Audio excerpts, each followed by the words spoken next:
Welcome, one and all, back to the halcyon days of the original console war. Back to, you have to be of a certain vintage to have appreciated it and been there at the time when the house of that Mario built rose up and dominated the console landscape. But one developer stepped forward, dropped their nuts on the table, and had the audacity to say what no one else could: Sega does what Nintendo don't. And I would like to give a special thanks to composer Dean Harris for giving me permission to use the music that I used in that wonderful intro that took me 2 weeks to make. That, if you're wondering, and he has his YouTube channel, is a remake of the track from Road Rash 2. The Vermont track is probably the hardest track in the entire series. And I would like to thank all of my panelists for being here today, and we'll have some that are going to be coming in a little late. Mr. Robert was not able to be here. He'll be here a little bit later. Let me introduce my illustrious panelists with me, and thank you all for being with me here today. First, from my own hometown, Mr. Judas Jones, a fellow Sega aficionado.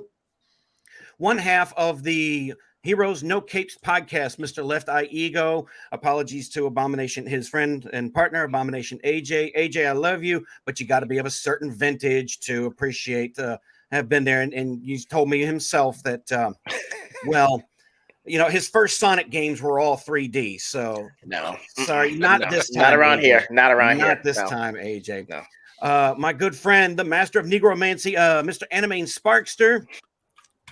Thank you for being here, sir. Hola. And over from the BookTube side of things, Bryce from Shelf Centered. Looking as formal. He apparently thought this was going to be a formal event. Yeah, what's the deal, everybody? Dress for the job you want. I mean, I don't have pants on. Okay, well, it's fine then. It's fine. You're good. I put on pants for you guys. I put on pants for you guys. And Mike from Mike's Book Reviews, sir. Thank you for being a bit of a last minute stand-in for one of my friends who was not able to make it. Hey, thanks for letting me crash. I appreciate it. So, let me bring up the questions here. So we're gonna a little out of breath, a little nervous. I've been waiting 2 weeks to get to this point. So, and of course I lost all my stuff. So what we're gonna do, I got some questions for everybody. And I kind of want to get us all on the same place about where we were. What made this system so influential, so important to us individually? You know, was it peer pressure? Was it you just had to have the games on there? Was it something to do with it was a gift on Christmas morning just from your dad? And we'll go ahead and go around the clock, and being the gracious and humble and handsome host that I am, I'm going to let my guests go first before I answer. And David, sorry, Mr. Judas Jones. That's okay. Tell me about your relationship with the Sega Genesis. Well, for me personally, man, it was just a matter of I barely remember life before the Genesis, you know. So I think the Genesis came out around 1990. Am I right, guys? What was the release date for the Genesis? 90. Yeah, I want to say so. So I mean that's the same year that Hogan fought Ultimate Warrior at WrestleMania 6. So there's not a lot of life before that for me. So I was about 4 or 5 years old. So it was a Christmas gift. Had to have it. We had every system in the house at the time. So Sonic being all the rave, we had to get the Genesis too. So, and wasn't he though? Ego, what about you? So, all right. So I guess I'm not sure who else is going to understand this, but Mr. Douglas, you probably can. I was homeschooled until I was like 13 or 14, right? Yeah. And so when you're homeschooled, you're either one of the two kids. That weird kid that can't eat anything other than like tater tots and chicken nuggets. Oh, you mean my kids? I mean, it's different now. Yeah. But it's either that or you're just like the ones that were like socially inept. And so I was neither of those, but, growing up in suburban America, all you know is like, oh, that's the Eagle family. Yeah, those are the homeschool kids. And it came with saying that you're either one of those two. So basically I had no edge, right? And so I think we got the Sega Genesis in 1992 or 93 as a Christmas gift. And it came with Sonic and like one controller. And the great thing about it was Sega Genesis had more edge when it came out than Nintendo. Nintendo was like, oh my God, this cool fantasy game. Sega was like, no, we're in your face about it. Everything is going to be live and in color in your face. So now the homeschool kid that's got a little bit more edge. I'm like, hey guys, you guys want to club in my house? Like, ew, it's egos. It's the homeschool family. I got Sega. They're like, oh, you got street cred now, right? I'm like, yeah, I got street cred. Right. So it gave me instant credibility amongst the peer groups that I had. And the first time I ever said the F word was when I was playing Sonic 2. So all Me wholesome memories too. for me. Me too. Yeah. Valid. Your F-bomb V card, huh? Yeah. Oh yeah, I was like, I can't forget that. It happened Christmas Day, the day I got it. I'm playing an hour, and it's the bonus one where I got to get the rings, and I couldn't get it, so I just drop an F-bomb in front of the whole family. So, Merry Christmas. Oh yeah. Oh yeah. Oh, and the whole thing about the '90s was it started to have like a bit of a a bit of an edgy and emo and goth and gritty and all that decade had that edge to it. And the Genesis was definitely a contributor into parts of the culture that kind of leaned in that area. Yes. Anime, how about you, sir? Well, I think you guys are pretty much hitting all the right nails on the head. When I think of the 90s being a 80s baby, I always call myself 80s baby, 90s kid, because I was born at the tail end of 80s. I was in 88, born in 88. So I know the 80s because 80s stuff was always on in the background, and like they were still airing a lot of 80s cartoons. I mean, my parents still had their Intellivision and Coleco, so those were my first game systems. But then my actual first game system was a Nintendo, but because Nintendo was sort of like already considered like getting old by the time I was like in elementary school, and then Genesis was the new kid on the block. And like a lot of you guys, I know Ego, you were saying that you being that gave you that street cred on your block, having the Genesis. Similarly for me, a lot of my friends were either didn't have game systems or like played their older siblings' game systems, and I would be over their houses and I would be playing like Sonic 2 and Street Fighter for the first time, Mortal Kombat, and I was like, oh my freaking God, what is this? And then I'm going home, I'm still playing Mario 3 trying to beat Bowser, and I'm like, yo, this is fun, but like, where's the Sonic? Like, what is this? You gotta go fast, man. Come on, where's the blood? Yeah, you gotta go fast, man. Gotta and go then fast. Christmas, and then one Christmas, my parents surprised me with a Genesis with Aladdin and the Lion King came in it. And it had one of the that was a brutal Christmas.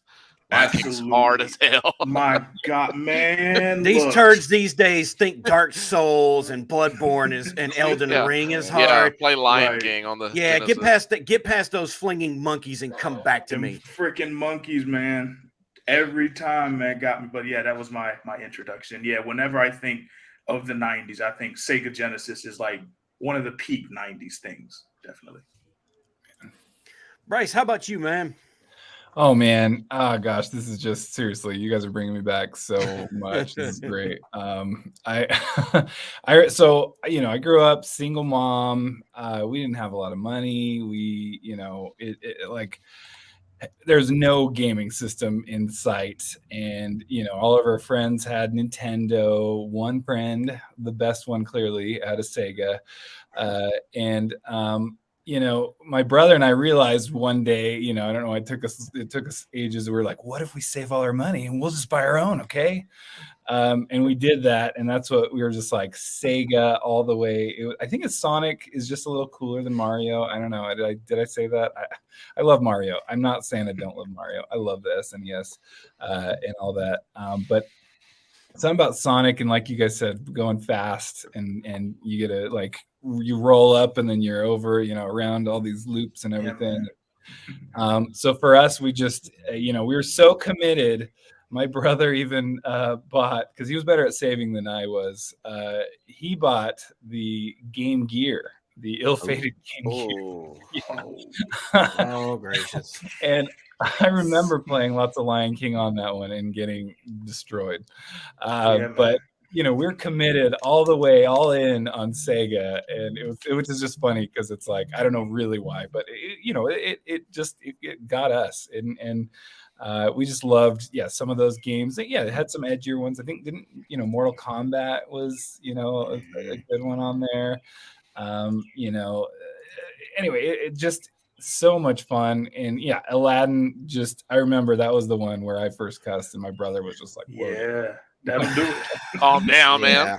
Aladdin definitely tested your patience. I never beat most of my Genesis games. I ain't gonna lie. I have a terrible twitch reflex, so it makes platformers and things like that really very difficult for me. It's kind of why when I found the JRPG genre in the PlayStation era, I was like, oh, you don't require my dumb brain to smash a button as quickly as possible. I still haven't beat Comic Zone. I've been trying since I was like 12 years old. God, So. I love that game. I love the man. concept of it, but again, it's the difficulty level was just too much for me. Yeah. Mike, It still is. good segue, Mike. Well, tell me about your time with the Sega. What would end up wanting to buy that, or like what was your others time here, I grew up in a divorced family, so my folks were like, "Yeah, you aren't getting any game consoles. We can't afford it." My brother was 6 years older than me, so he actually saved up money of his first job and he bought a Super Nintendo. So we would play that. And then there came that weird separation thing when my parents were divorced, where they started having this weird competition for our love. The war. Yeah. So I used that just like a good 12-year-old that's self-centered and wanted everything for himself that he didn't have that all his friends had. I said, well, you know what I want? I want a Sega Genesis. That way we'll have both. Me and my brother kind of worked this out because I was gonna be like, oh, I'll get my own Super Nintendo. That way my brother quit kicking me out of his room. But we worked it out to where we could get both. And I think what's the thing about Genesis that I find special is, like, I've never been a choose guy. I love all these things. I do. But Genesis was just different enough. I felt like I loved my Zelda. I loved my Mario and stuff. But I was like, there was just something that almost felt like a rebellion with Sega Genesis. It was just like going against the grain of like what it was like being like that person who was like, you know what? I'm going to go watch that show on HBO instead of another Marvel series. That's what it felt like. I'm going to watch that edgy thing. That's what I kind of felt like with the Genesis. But I feel like Genesis has been, they've gone so bad about protecting their legacy, because like that Sonic movie came out and it was received really well. And they're like, oh, people like this? Well, no shit. I mean, no shit, they like it. Right. So I feel like they really did a bad job with that, to where a lot of people have considered the Genesis almost like an afterthought at this point. I'm like, you guys really don't know that they were beating Nintendo for about 2 years. They really were. They were on top. They were WCW taking over WWF for about 2 years. Yes, They were sir. like, oh, shit, what do we do now? things that were new and different. It's and I'll tell you this, and don't laugh when I say this. Believe it or not, the Sega Genesis kind of altered the direction of my life. Okay. That I might have to tell you a story to tell this one. Okay. A lot of my relationship with video games goes back to my dad. My dad grew up dirt poor on a farm. He grew up, working on old cars. His idea of video games, he didn't even have toys. His idea of video games were, something at a gas station, you put a quarter in it, you play for 5 minutes, you go on with your life. So in the heyday of the Nintendo, which I wanted one, and believe me, I'm not trying to sound like I'm bitter or anything. I was not able to get an NES when all my contemporary friends, had one, and I really wanted one. But I also understood, we were pretty poor. We were very frugal, and Dad couldn't afford to drop, that kind of money on something that in his eyes was just a toy. To him, games was something you fed a quarter in a machine, you walked away when you're done. Begged him. And by the time I got a Nintendo, it was almost time for the Super Nintendo. And so what happened was I was coming off of being a huge Ninja Turtles fan. I caught the ad for the Sonic comic, right? And I read that and I watched the cartoon. I was fully immersed in Sonic Mania. So inevitably, Dad had the, hear me begging for, oh, Dad, I want a Sega so bad. Please give me one for Christmas. He told me, and it's no uncertain terms, like, you've got a Nintendo. You don't need, okay. That's kind of what I was fighting with his mentality. He told me point blank, if you want a Sega Nintendo, Sega Genesis this badly, you're going to have to save up your allowance, which was like $5 a week at that time. And you're going to have to save up for it, earn it yourself. And then I will use he would come home from work with change in his pockets, put it in a bucket, and usually he'd take it to the bank once or twice a year. and cash it all in. He would use that money to buy me games if I bought the system. So I had a choice. I could get a Super Nintendo, which I admittedly I liked. I liked the hit stuff I wanted, but Sonic was only on Genesis. So guess what? I went with Genesis, and it took me a summer and an entire autumn, and it felt like years. I never wanted something so bad as that Genesis, saving up that money, doing extra jobs for an extra $5 here and there. I found $10 on the ground outside of the skating rink I used to go visit, and I was like, "This is going right to the Genesis fund." And when I did eventually get my Genesis, it felt like an accomplishment, and it taught me, right? It taught me that if I want these things bad enough, I have to work for it in life. I did that with I my have kid, to earn the it Switch. and appreciate the things that I earn myself. Mm-hmm. So That's what it That's really good helped timing. That's shape good kind of timing. how I was, and it's a weird roundabout way. And Dad always had this rule: you can have one system or the other, you can't have both. The same thing happened when the next system wars come. You'd have a PlayStation or a So you went or a Dreamcast? 64. Huh? Dreamcast? No, I never had a Dreamcast. That controller bugged the shit out of my hand. I couldn't stand it. I loved it. I loved it. I don't know why. I will say shout out. I mean, for you, John Douglas, shout out to you, and for all of our parents that bought them, shout out to them as well. I was looking up what this technically would have cost adjusted for inflation. Like it's like $500 if you adjust for inflation Yep. when Oh, it yeah. originally came out. So it's Wow. like, Sounds you know about what? right. Yep. I gotta call my parents to say thank you because that does not look cheap. That was one thing that the Genesis had over the Super Nintendo, is that it was just a little bit cheaper. Right. It was just a little bit cheaper. And even though admittedly, like the hardware was just a little bit behind, it's still, kind of like someone who's creative is able to, do something really good with, limitations. They were able to do something really good with the limitations of the hardware that they had with some, graphic glitches. And you can't get the sound of the Genesis anywhere else but the Genesis. Nah. Even on emulators, it sounds wrong. I remember getting it with I'm pretty sure I got it was the Genesis with Sonic 2. Yeah, mine had Sonic. Yes. Yeah. Yours had Sonic 2? Yeah, I think it was Yeah. Sonic. Later, That's yeah. all we had. We never had Sonic 1. I only had Sonic 2. I'm the same way. Maybe Yeah. we got it Yeah, like same. the next year or something. Yeah. I think you I know. had I'm the the old model. one There here was a is what Model you're 2 telling me. unit. Okay, cool. Yeah. Yeah, it was Also- like the more like condensed unit, right? It No, only it Yeah. had that, and it was one It of the had, like, rare a ones that had the smaller two one. controllers. I had the two controllers. In the Oh, middle. there you go. See, we had to pony up.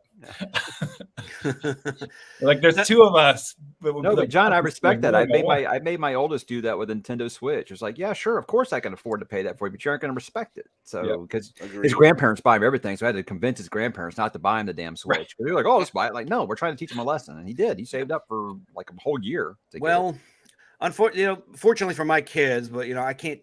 They're not going to learn that lesson with game systems because of my dad's rule about that. Like when I was 17 and I wanted a PlayStation 1, but we had a 64.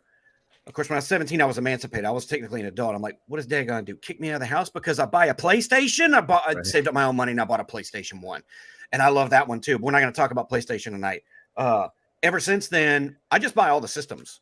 All the systems, as long as they got games on it that I want. Because we buy them all now. My kids ain't gonna learn that lesson. My kids don't understand it at all, Yeah. man. Yeah. Like, The So problem like, I it's have on every your tablet, and he goes and he plays his VR, and I'm like, I want to like, I had to suffer so much. You're like, I don't want you to have to suffer like I did.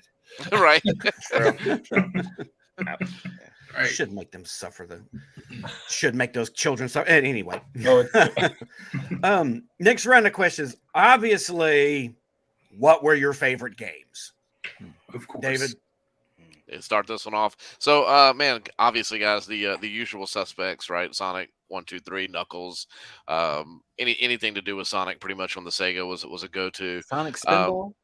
Not quite, but I did actually. I don't hate the Sonic Spinball game. I liked it. Yeah, I did actually like that one. I remember. I mean, and this is obviously a thing with the Genesis, but renting. I rented that game a lot. Yeah. That was a Blockbuster rental often. So aside from the usual suspects, though, man, some of the more obscure ones, or maybe not obscure, but less talked about, but like General Havoc. I don't know if anybody remembers that one. It was like a army base, kind of like cannon fodder See, no one knows what I'm talking about. But it was a really kind of it was like a weird army RTS type of game. It was pretty cool. David, hold on just a second. I want to bring this up just real quick. I hate to interrupt you. No, I want to give a shout out to my friend Raven Gray. I signed him on over here. He comes over from my friends list on Boomer's Book. Is a good friend of mine. This motherfucker right here loved that Sega Genesis so much, he named his daughter Genesis. Oh, there you go. Jeez, get any more real than that. Do a dab for me, Raven. And they should jump on. They feel like a bigger fan than me because I didn't go that far. Good thing he didn't name her Altered Beast or anything. Streets of Rage, Golden Axe. I thought the beat 'em ups on Genesis were king. I thought they were a lot better than like the Final Fight series on Super or whatever. And then literally almost every licensed Disney game, with a couple of exceptions, but all the Mickey Mouse games, man, like Castle of Illusion sounds funny. Castle of Illusion, World of Illusion, and then I just grabbed this one out of my collection. This is one of my favorite games on Genesis.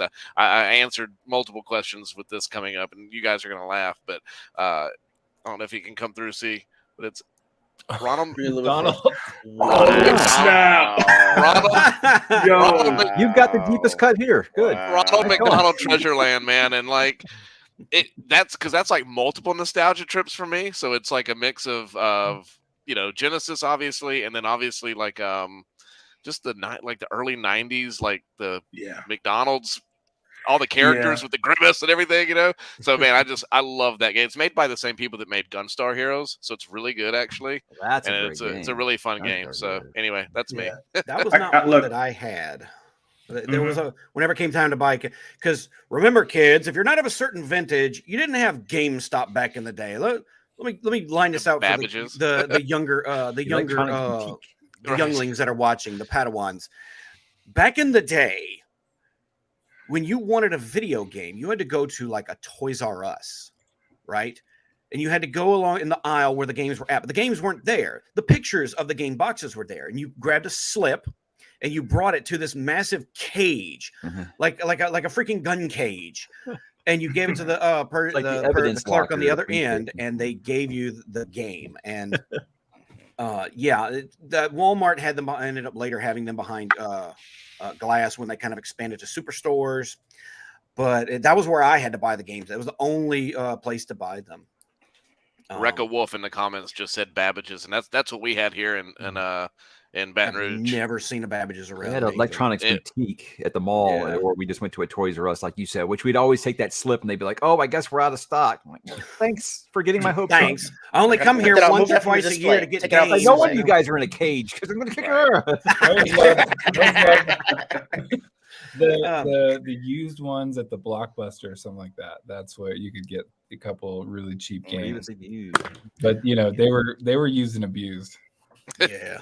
But this stuff was all hardcore, man. Like the system was hard plastic. The controllers you had to try to break those controllers. Dude, we had cartridges that looked like they'd went through the apocalypse. Yeah, and they still worked. Yeah. They still worked. Even the game cases are like hard plastic. I love that. I love the clamshells. Love the clamshell cases. This is one of my favorite reasons to collect for the Genesis is the clamshell cases. I love it. Yeah. So, Eagle, what about you, man? Favorite Genesis games? It's a two-way tie between Mortal Kombat 2 and NBA Jam. So I'll go Mortal Kombat 2 because that's the first time I figured out how to do a fatality.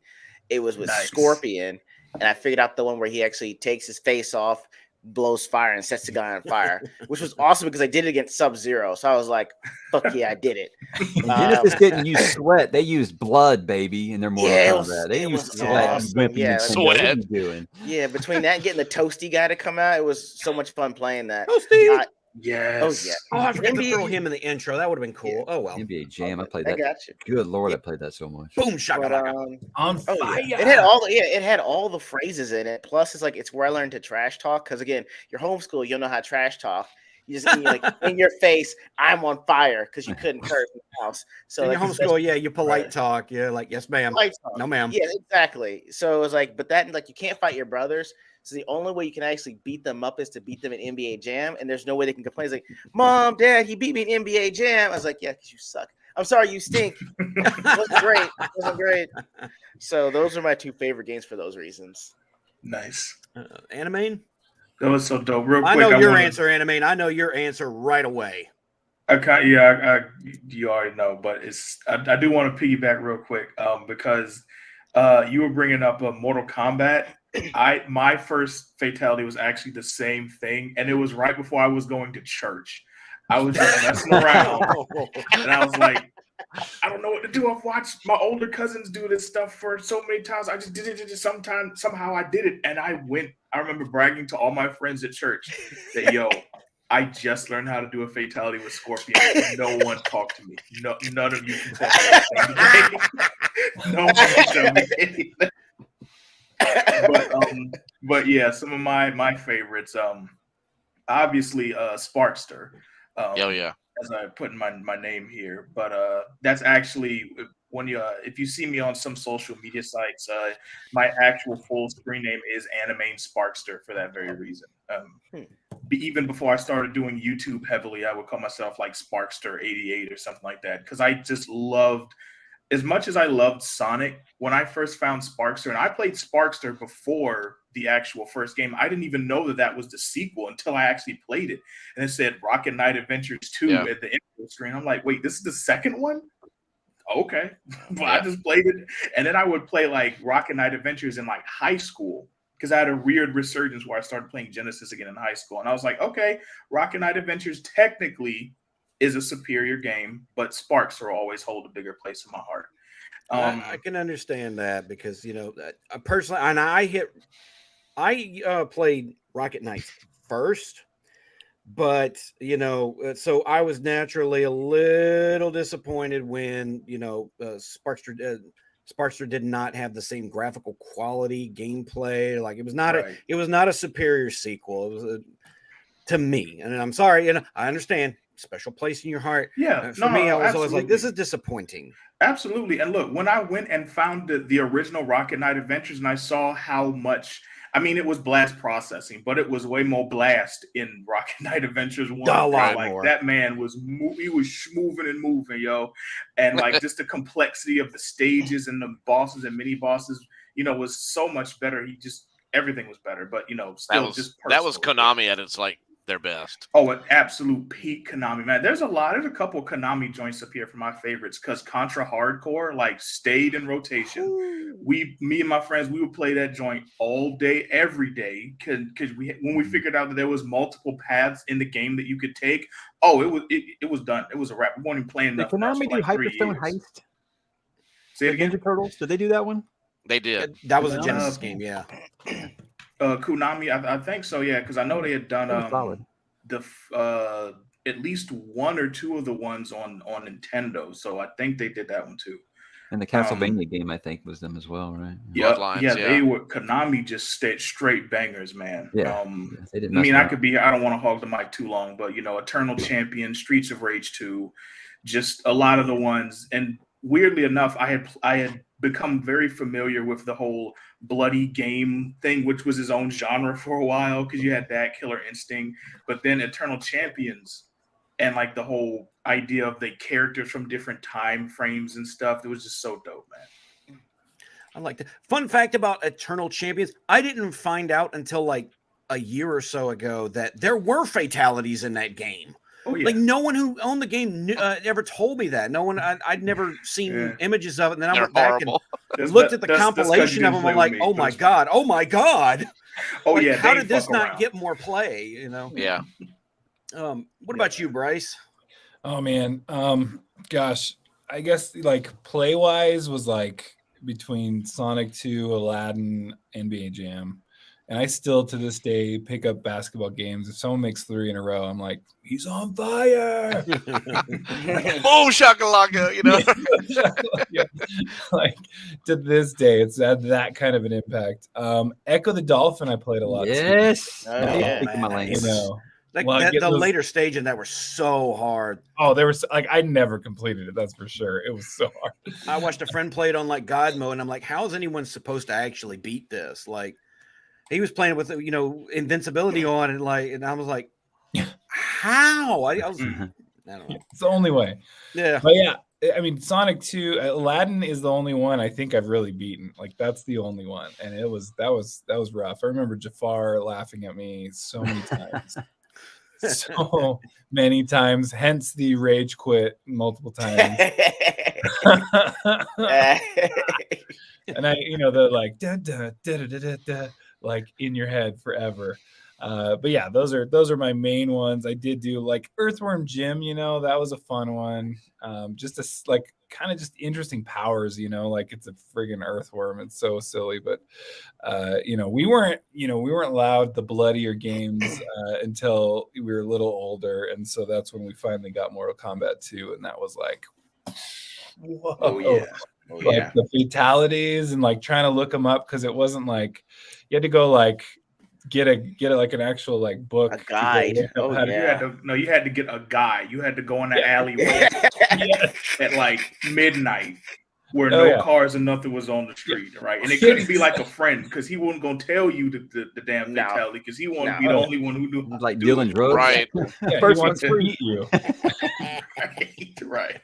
And lord it over you. Wait, you got codes? You got to write them down for me. Like you're passing. So yeah, I do kind of miss that era. Mike, what were your favorite games? I don't want to pick. I mean, you guys going last year, you guys have picked a lot of my favorites. I don't want to regurgitate those. I'll just say I like those two. Look, guys, I'm a fantasy booktuber. Of course, Golden Axe was my shit, right? I mean, that was everything. That was what I wanted. It was like, okay, you're going to take these awesome beat 'em up games that I love, and you're going to add swords and magic to it. Heck yes, let's do that. So, Golden Axe, obviously, Echo the Dolphin. Like I said, I love him. What was cool about that is when that came out on Sega CD, is you could take the disc and put it in a CD player, and it was a soundtrack, and that was like my sleep soundtrack for a long time. Oh, that's great. It really was. But you guys were talking about bloody games. For me, it was a revelation when I got Splatterhouse 2 and 3. Those games were so damn R-rated. It was like, how did they get away with this? Yeah. Playing those at 12 years old, man, that was eye-opening to me. That was everything. It was like Friday the 13th meets like Evil Dead. It was amazing. I still love those games so much. But I'm really an RPG guy, so obviously the Phantasy Star games were just the only thing I think that ever came close to Final Fantasy for me was Phantasy Star, for sure. And they're great in their own right. Oh, yeah. I was not into the genre at that time. And now I'm kind of looking back going, I'm going to go back and like play one of them one very day. much like a Dune kind of storyline. I love Dune. Yeah. It was very Dune-ish with Final Fantasy elements in it. So I really did always appreciate that about it. A little bit of Sword and Planet. And I always appreciate that. When you get those things that blur those lines between fantasy and science fiction that, they inevitably created to, separate the genres. To me, the genres have always been the same, but that's a different. I think I always kind of preferred Genesis for the sports games. I thought their sports games were a lot better than Nintendo's. Lakers versus Celtics, NHL '94. How much you guys were into sports? I had that game. Super high impact football, where it was just like arena ball, but you could like hit people so hard, like their pads flew off and stuff. I really did like that. And they had sports talk. They had sports talk football before anybody was doing anything like that. That was ahead of its time. I mean, if I'm not mistaken, didn't Madden originate on the Genesis? I want to say it was wondering. I do think it was Genesis. Madden 94, 95. I played a lot of Madden. I heard a little thing not too long ago, kind of research leading up to this, that Electronic Arts. So we kind of owe Electronic Arts being here to the Genesis because Nintendo's third-party licensing rules or whatever they had were so strict that EA was like, "F you, we're not gonna play ball with you," and Sega was like, "Come on over here." And EA dropped so many hits on NBA Sega Genesis. Oh Madden, if I'm not mistaken, was one of them. And they were always the I'll get into some of my favorites, but look, remember the EA carts were always a little taller and they had that yellow tab. And as a kid, I was always trying to take it off because I thought there was some kind of function to it. Like it connected to something and nobody knew what. It turns out it's just a design choice. Raven's saying that Madden came from Quarterback Club. Now, Quarterback Club was originally on Genesis, so I guess that is true. Okay. Okay, so he's not too high yet to give us good information. Thank you, Raven. For me, naturally, the Sonic games were on play a lot of the time. Personal favorites. I've always loved Sonic and Knuckles the best, but in recent years, I've kind of gone back and thinking, as much as I love Sonic and Knuckles, Sonic 3, I think, had probably the best soundtrack. And something I've noticed in recent years is that the second track of every 2D Sonic game is not only the best track in the game, it's some of the best tracks in the entire series. Chemical Plant Zone, Marble Garden, Hydro City. My wife thinks I it's listen funny to that that I shit find old religiously. Nintendo, Super Flying Nintendo Genesis Battery music is a personal entertaining. favorite. She doesn't get it. She doesn't like it. And I'm like, it's amazing. What don't you like about it? She's like, it sounds like MIDI files. I'm like, it is. It's amazing. That's the point. Yeah. And shout out to Raw Neonzi in the chat. He was the only one who guessed correctly the music that was in the stream starting soon file that I was playing earlier was the second level of Sonic Spinball, Lava Powerhouse, which is I think a lot of people slept on that particular track. Road Rash was one of my jams. It was it's the only game my dad and I ever played together. He never played any other game, but Road Rash, he'd sit there and play with us for hours.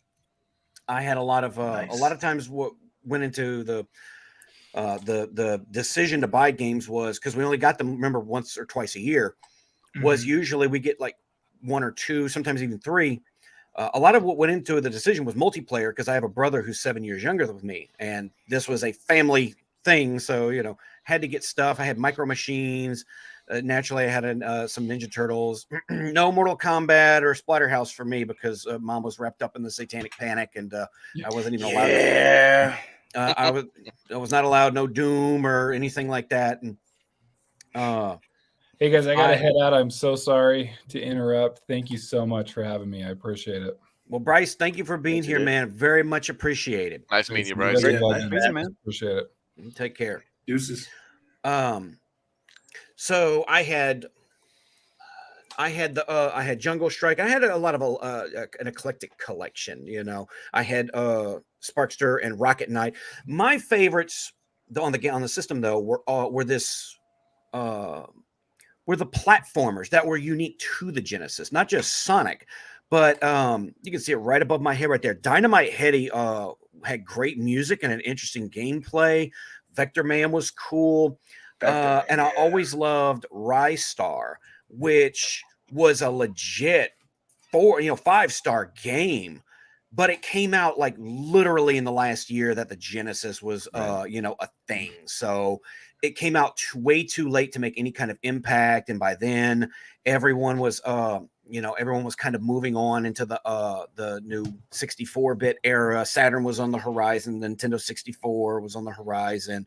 My friend from Facebook, Harrison, nice to see you. He loves Kid Chameleon, and he's going to be screaming at us. I didn't play that. I didn't have that one. I didn't play it. Never played it. He made it sound very intimidating, like how much you could play and then get thrown backwards into the game. Yeah, I mean, I guess before permadeath was a thing. Yeah, I guess the weird thing with these was like all of the displays look so realistic. You really thought that was what the gameplay was going to look like. Like, oh, it's still 16-bit, but it was so intriguing, it was so attention grabbing compared to Nintendo. When you saw the cover of a Genesis game, especially Kid Chameleon, you're like, oh my god, the graphics for these are going to be sick. Oh yeah. Somebody's talking about Vector Man. Shit, you can talk about a game that made me flip some tables, man. Yeah, that was hard. That was another one I never. It was good, but man, it's difficult. So much that I didn't even play Vector Man 2. Animan was talking about Contra Hardcore earlier, and I mean that's nightmare levels hard, man. Not just a clever name; it's pretty hardcore. Yeah. Exactly. And my nerdy ass got that at like 10-something years old, like, oh wait, hardcore, and then I played it. Oh, I get it now. Yeah. Oh yeah. So, God, Raven, man, what? Something about Vector Man's got him incensed. I don't know what the story is there. Yeah, he ain't happy with that. Tables. It sounds like so much hate. Raven, have another dab, bro. Chill out, bro. We're here to live in nostalgia. My next question for the panel is: were you 100% Team Genesis, or did you occasionally cross the team lines? Naturally, at the time, this was like the original console war, right? Are you a Nintendo or are you a Genesis kid? Some folks obviously were lucky enough to have both. I was not one. I was kind of forced to choose, even though if I could have had both, I would have. But there were times when, them playground fights would get a little contentious. And by fights, I mean arguments over what was better, Genesis or Super Nintendo. David, Did you were you a line crosser or were you 100% Team Genesis? I've actually gone back and thanked my parents in my adult life for the fact that they got me both. I've had to Oh, yeah. lucky duck. So big brag in my mid 30s, but I was that kid that obviously everybody was going to my house on the street. I had both, so it was just one of those things. I love the Super Nintendo, but I was definitely into the Sega. I just loved all video games, really. So it wasn't. I couldn't find myself if my parents were going to do both, right? Then I wasn't going to pick a side. I was going to just accept all of it. I sound like a spoiled rich kid here, but we weren't. But just lucky enough to have both. So that was me. What about you, Ego? Okay, so I will say this. I didn't, and I'll tell you why, because it's like Sega was like the pusher man of video game drugs when I was a junkie, because he opened up his coat and he would say things like, "Hey yo, you like sports? I got that Madden, that Deion Sanders Prime Time 96. You like fantasy? I got Star Trek The Next Generation, Dune, and Double Dragon. You like comic books? I got Comic Zone and Death and Return of Superman. You like movies? I got that Toy Story, Aladdin, Dick Tracy, Cliffhanger, Demolition, and Hook.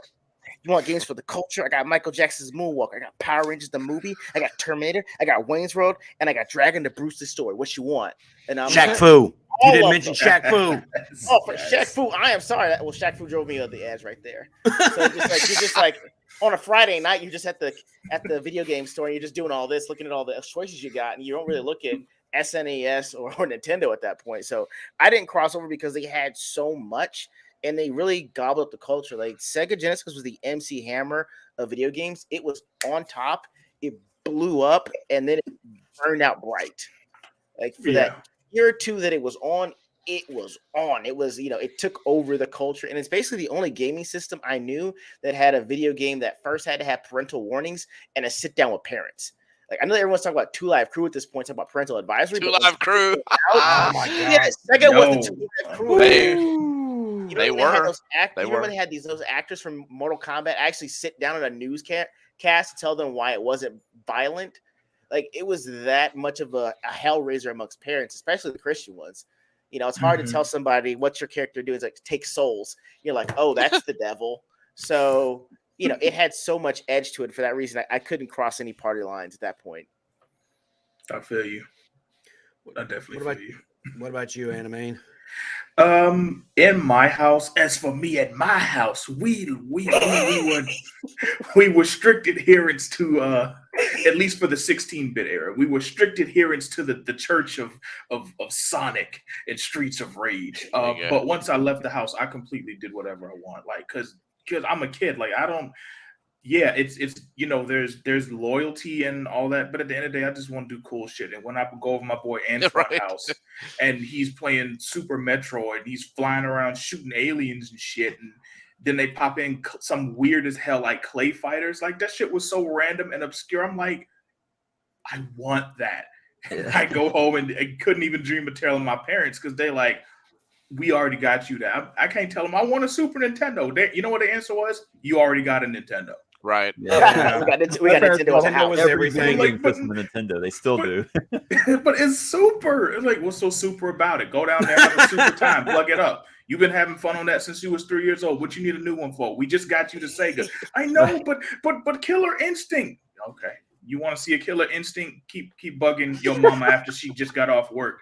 And they just spent all their money getting you this damn Genesis, talking about a Super Nintendo. That's a Killer Instinct that you about to see right there. So. I remember being in the arcade when watching somebody who knew how to play Killer Instinct and watching him.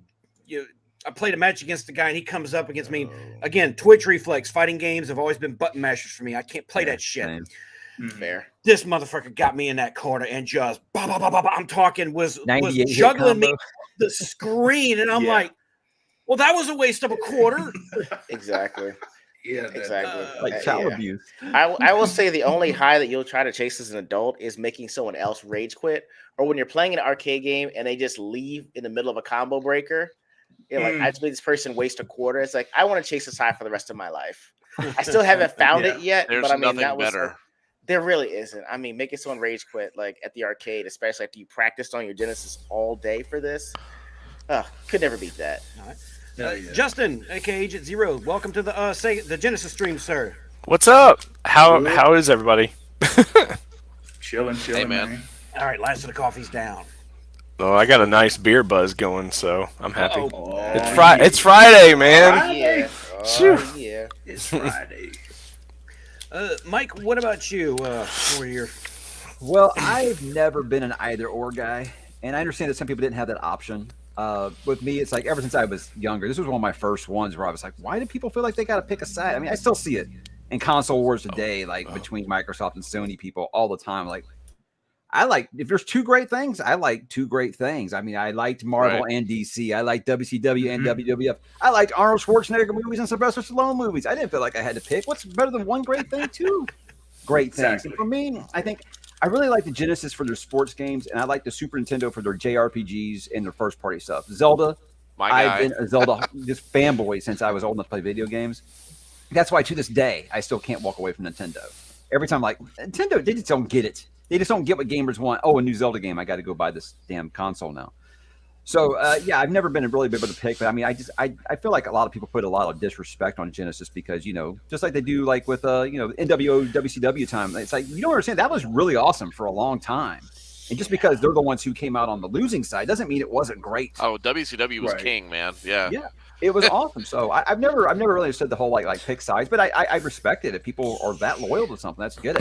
For me, if I'm not getting checks, you don't have my loyalty. I want competition because that makes great products. The consumers win when you're competing.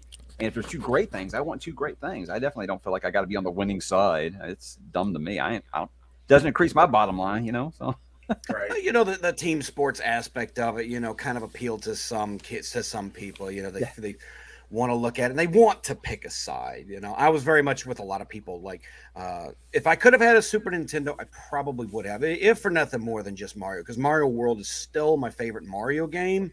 oh, it's amazing. Yeah. But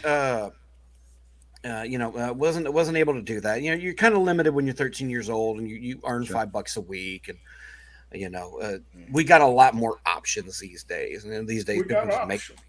I mean, let's be Yeah. honest, though. I mean, most of the console war stuff when we were kids is most people they either had one or the other, right? So Right, you're gonna try to drum up interest for what you have versus what you don't have. You know. Now I see people like raging on Twitter because Microsoft bought Bethesda and these games aren't. Now Sony needs to buy something to keep up or else they're going to quit. And I'm like, what? They're going to quit? Quit what? That's a good. You're gonna buy their game no matter what Did you system. work there? Yeah. Yeah,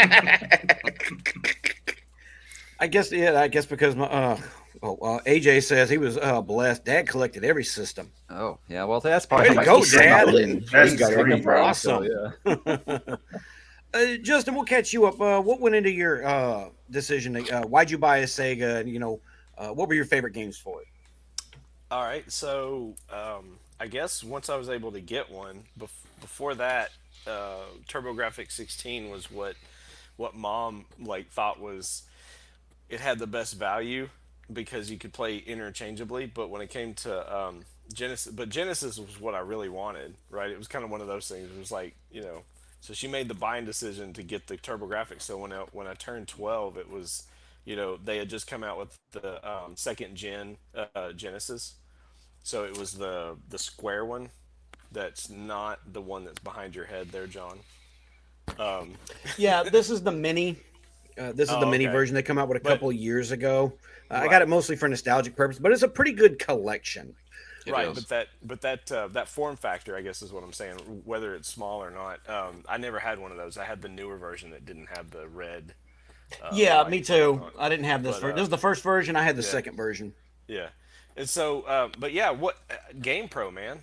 Like the magazine, I was completely enthralled, and they had me on the hook. I would beg my mom to buy me GamePros at the local grocery store, and eventually, we spent a lot of time in Toys R Us playing. I played Sonic the Hedgehog on their like constant demo machine that they had, and eventually the stars aligned, and I got it for my birthday. And the first game that I got for it was because she was such a cool mom, was Mortal Kombat 2. So Yeah.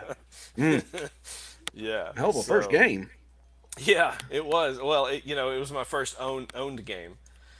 for sure. But yeah, that what went into the buying decision. It was just I didn't want to be like my step siblings because there's a bit of an age gap, and so my stepbrother, he bought Super Nintendo with his own money because he was I guess at that point an adult, and so he played Super Mario World and this and that. I just want to be different, I guess. So for me, it was I just wanted to be on another team besides everybody that was around me. So and then eventually I stuck with it because I enjoyed the system. But there were so many games on Super Nintendo that I just was not interested in at all. I was Nintendo first, so NES first, the Nintendo Entertainment System. But then once I made the jump over to Genesis, I didn't look back at all. So sorry, I had to look down at my questions because I don't remember anything because I'm an idiot. So we talk about what we love. Was there anything that y'all kind of was disappointed with? Whether it was a game, a peripheral, or you kind of had buyer's remorse, maybe looking at like, oh, that Mario looks so nice, or something like that. Was there anything about it that y'all, kind of had a kind of disappointment about it, and you can include the peripherals if you want. We can probably dovetail this into the peripheral question if y'all like. Did anybody have the Sega CD or the 32X? Was not that blessed. No. I had both. Always blessed. wanted one. Yeah, always wanted one. Never got one. I had both, and the Saturn, and the Dreamcast. I went down with Damn, that shit, man. baby. Now, Dream. Wow. Rich guy alert over here. I could talk about some Dreamcast all day, but I know that's not what we're here for. Yeah. All I got to say about the Dreamcast is fuck that controller, man. Shit Well, hurt You my didn't like the hands. VMU? Come But on. man, I loved the controller. I have to fight you on that It one. I was loved so it. unergonomic to me, and then I go over to PlayStation and I was like, oh, this feels really good to hold. Yeah. the What? graphics on that thing were way ahead of their time, though. Poor Sega. Real shit. Fair. But I think Fair. if there was any disappointments with me with Sega, it was always just like as soon as they got punched in the mouth, it seemed like they just buckled. It was did. like you guys were really kicking ass, and as soon as Nintendo pushed back and maybe took back the lead, I felt like they just we made a good run out of it. so So the Dreamcast was doing very successful. Yeah. You couldn't buy it. You But could then- not buy it Yeah, you anywhere. They couldn't didn't. get They didn't get it in the damn stores. So I feel like but that's once that always been their PlayStation problem. 2 rolled into town, So Yeah, I have a funny. juggernaut. Yeah, and that's Yeah. because Sony's great at marketing. Sega, look, Genesis does, but Nintendo don't. It's a marketing genius. That was brilliant. I mean, the fact that Yeah. we still talk about it, but I always feel like their marketing always like I'm a marketing minor, so I'm always going to talk about these things. I feel like something they taught us in business school was never ever use your competition's name in your marketing, and Sega could not keep Nintendo's name out of their mouth.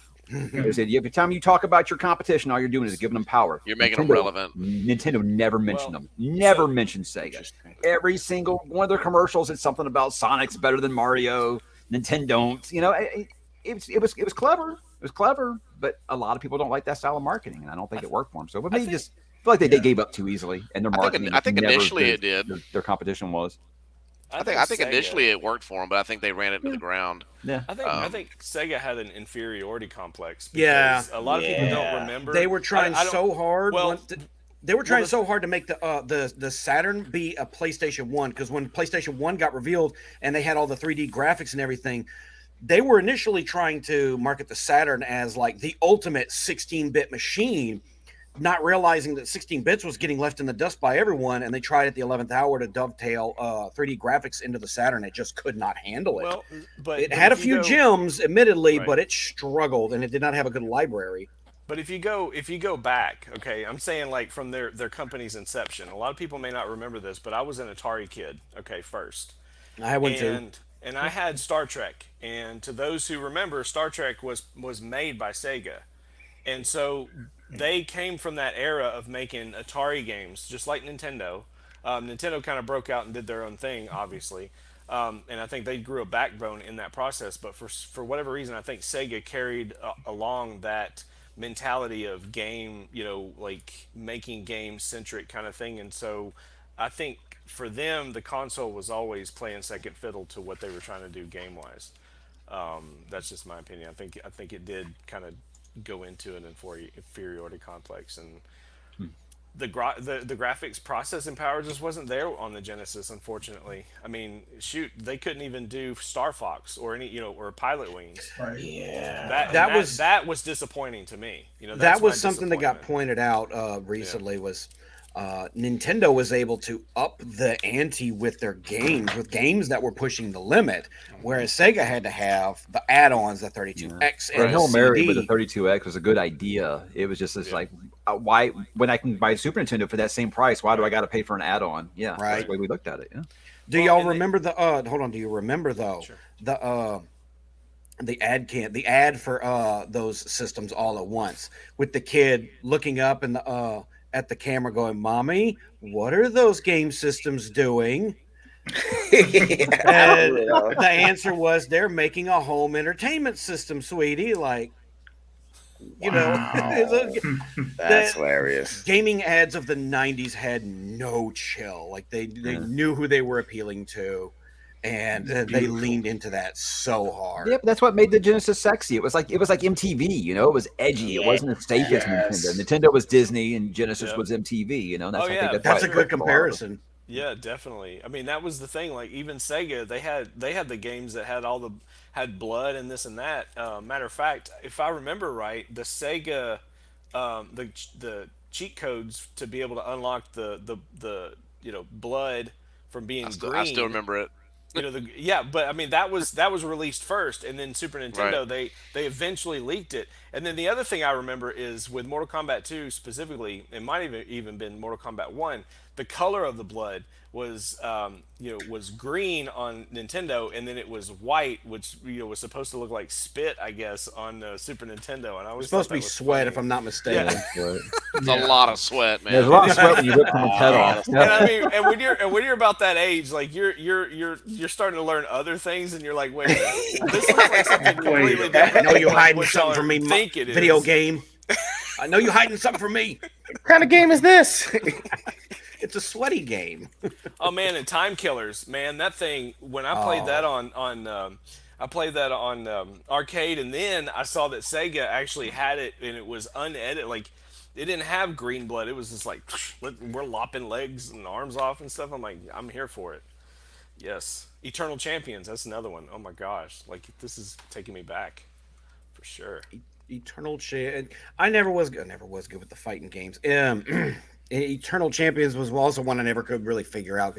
I feel like fighting games on the Genesis were just a little clunkier than they were on the Nintendo. Like, Well, I mean, a lot of especially it had to when do with the 3-button controller, right? admittedly, But I had to buy that. Okay, right there. Favorite peripheral. Okay, so non-disappointment. I'm gonna go the other way. The 6-button. When they came out with that 6-button jazz, man, I was like, dude, I gotta get 2 of those suckers. I have one. All my friends that were Street Fighter fans, when they got that 6-button You had controller, they to. were like, it That changed was their it. life. Yeah. Because Auto pressing start to swap between the different levels of attack that was auto include. terrible. Yeah, I love the 3-button controller though. Just to say, like the original yeah. 3-button, I love Yeah, it. Sonic. The big buttons, it just Yeah. feels good to sit there and mash it while Sonic's Yeah. peeling out. Spinning. Yeah. Oh yeah. Hell yeah. I'm not gonna lie, the 6-button was awesome for me. I was like, yo, once I learn how to do high punch and high kick in this, it's over for you hoes. Okay. Right. I did want a Sega CD. I ain't gonna lie, and like almost as bad as I wanted a Sega Genesis. And but at the time that Sega CD was like $200 compared to the Genesis was Well, see, at that point, I was working and had my own money, and I could justify buying this stuff. It was with the Saturn was where I was so disappointed, where I was like, I was going to walk away. I was not buying a Dreamcast until I saw those sports games and was like, oh my god, yeah. So Always the sports games. Sega's Oh always my known gosh, games freaking with sports NBA games, but 2K, man, that game, like, yeah. I didn't even. Football, I I'm a didn't big even football guy, like- so of course I saw the NFL game. I was like, holy shit, this And is even real. ESPN had their game at that point too. Gosh, it was insane on Dreamcast. But yeah, the Saturn, it was like, wow, Panzer Dragoon's awesome. What, the system's dead? What happened? It just got exactly. Exactly. $100 for this. Yeah. I And did it like and it Panzer lost the Dragoon. source code too. So yeah. And we never got a stateside release of Shining Force 3 either. Dadgummit. It's like yeah. No, I wanted the Sega CD so bad, but my dad actually, funny story or whatever. I know we all remember renting games, but renting a system was even more Oh like yeah. involved. Yeah. I can just remember my dad coming home one weekend from the local store, and he had rented the Sega CD, and I had that, and it was a WWF Steel Cage on Sega CD, and Nice. that was the bomb, man. That was a great weekend, but I got having to it give just it for back Echo. was very hard. Like So packing it back up. So speaking about a weekend, like my mom would pick me up every other weekend to visit with her, and she went by the local Blockbuster, and I remember picking up Shining Force, and I'm like, what is this? Right? I had no context. I don't even think I saw it in GamePro yet. Maybe I did, but I looked at the box art, and I'm like, I'm gonna take this, and we'll try this out on a Friday night. I got no sleep. Like that was Yeah. my first. Like I played that thing straight through. That was almost like early Evercrack vibes. Like that was me just sitting down. EverQuest, my man. Not ever crack. Man, Yes, That's what I say, but I'm just saying. Evercrack. I'm just saying. Evercrack. I remember I saw my that. roommate But- lose his job but- over EverQuest, and that taught me a valuable Hey. lesson to not get into those kinds of games. And see, I was in the stress test beta for World of Warcraft, but I completely, I'm completely, complete diversion there. But yeah, no. Seriously though, I did not sleep that weekend. I remember distinctly, like it was. I had to keep playing Shining Force. Like I love that game, love it. Can't live without it. Unfortunately, Robert says he's not going to be able to make it. At the last second, I was talking to him yesterday. He had a kid function that he forgot about, and when he mentioned the stream, the wife was giving him the stink eye. So we all know. We know how it Yeah. is. Pour one out. yeah, right. The life of older married gamers and streamers. Did not ever have a Sega Saturn or come close to owning one, and the desire to own one only lasted as long as I was playing Panzer Dragon at a demo station in either Walmart or the mall. I can't remember. And that was fun. And then I tried playing Nights into Dreams. And I don't know about anyone else. I had a bit of a difficult transition going from 2D gaming to 3D gaming, wherein I had trouble at times, especially on the PlayStation or the Saturn, telling what was what. Kind of where backgrounds, foregrounds were, because I was so used to 2D, the environments. I was in Nights, I was like flying into the ground, going up. I was like, this is really discombobulating to me. Oh yeah. One of my favorite PlayStation games was Legacy of Kain, Soul Reaver 2. And there are times I'm just running around going like, is that a door I can interact with, or is that just shit on the wall? Yeah, I had that problem. Didn't help that those type of graphics were still very much in their infancy. So a lot of times the background just was the foreground. And I mean, they tried to separate it, but like trying to tell the difference between the two, like it's not like now where like you freaking Skyrim and everything. So yeah. I think the N64 generation chased me off of the 3D transition for a long time, to where I was like, I don't quit. Like Donkey Kong 64, Castlevania 64 was like, oh, Those are hard. stop it, please stop, put it back on 2D. Some games are can't just talk about better that. in 2D, and Castlevania was definitely one of them. Yeah.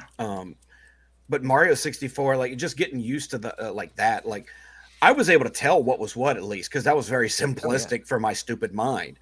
And but when I first played, this is funny. When I first played a Nintendo 64 controller, I did not see anyone else play with the controller. I was holding it on the outside with my thumb, trying to break out of the socket to You want to use talk the. about worse controllers? Man. I would take the I'm like- Dreamcast controller 100 times. Oh over yeah, the N64 absolutely. controller. Yeah. N64 I mean, the is the Dreamcast worst- it's controller the was worst functional. controller. It was just uncomfortable for me. The N64 controller is the worst one, undoubtedly. It is. It is. I don't. I mean, It come on. wasn't until I saw, like, That middle grip felt like you're holding a penis. Like, come on. My wife calls it the dildo controller. Oh my gosh. Yes.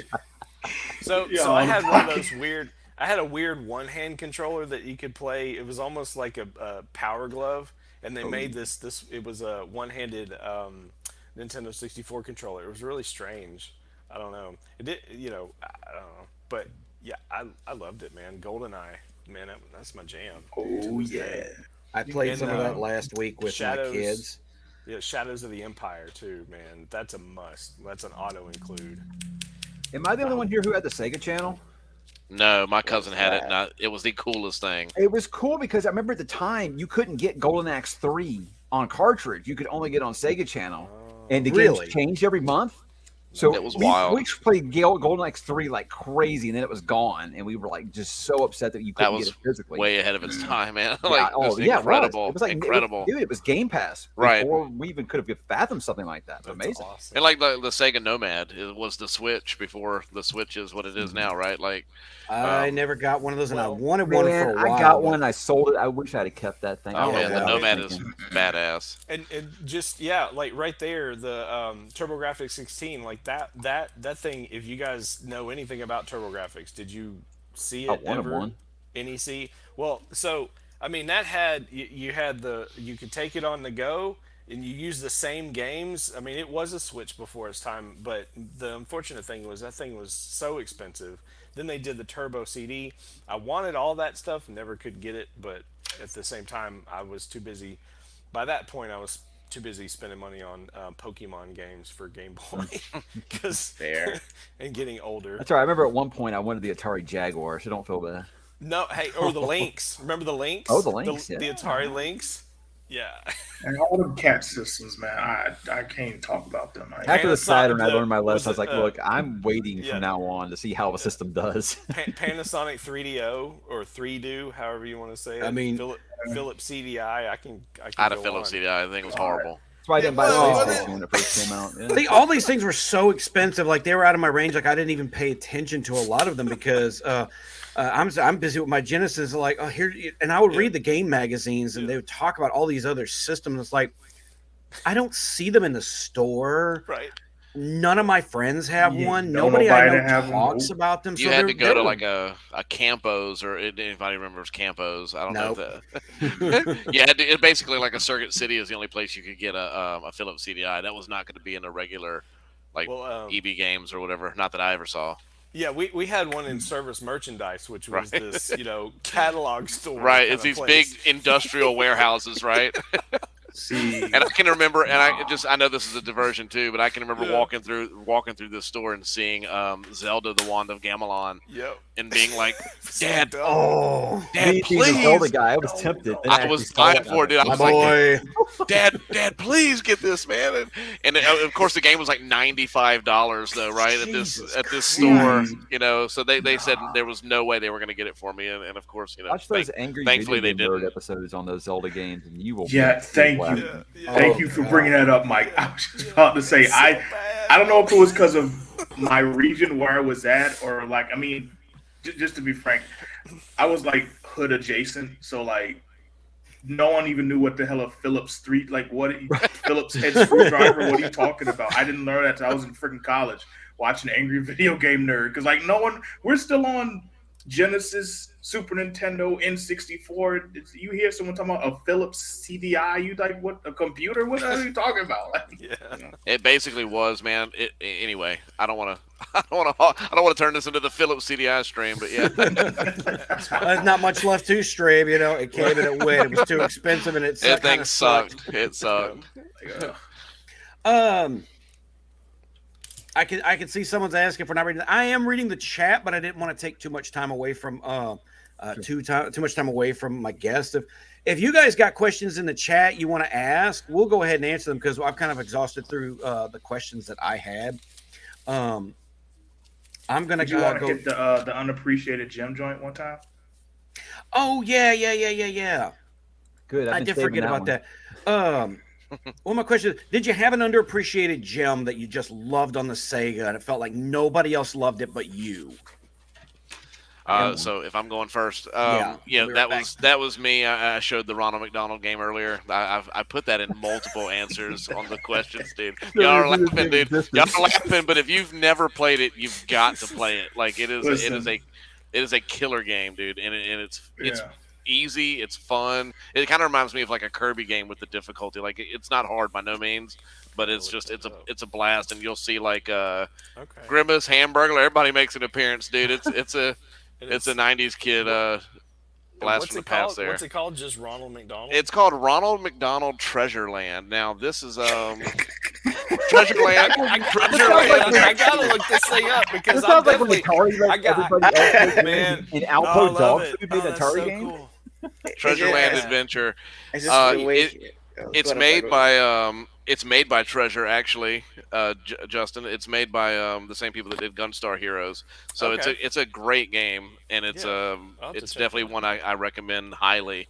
Yeah, because So I got it on Steam, and it's so much fun playing those old Genesis games with the Xbox One controller. oh dude, yeah. So and like Sweet. I just bought last year. It hasn't come in yet, but I bought a Mega SG. If anybody knows what the Mega SG is. Name sounds familiar. Can't So bring it to so mind it's what it is. it's essentially it's a clone console, but it's remade. So you're not playing. It's not like one of those Retrons or whatever. It's actually playing off the actual hardware.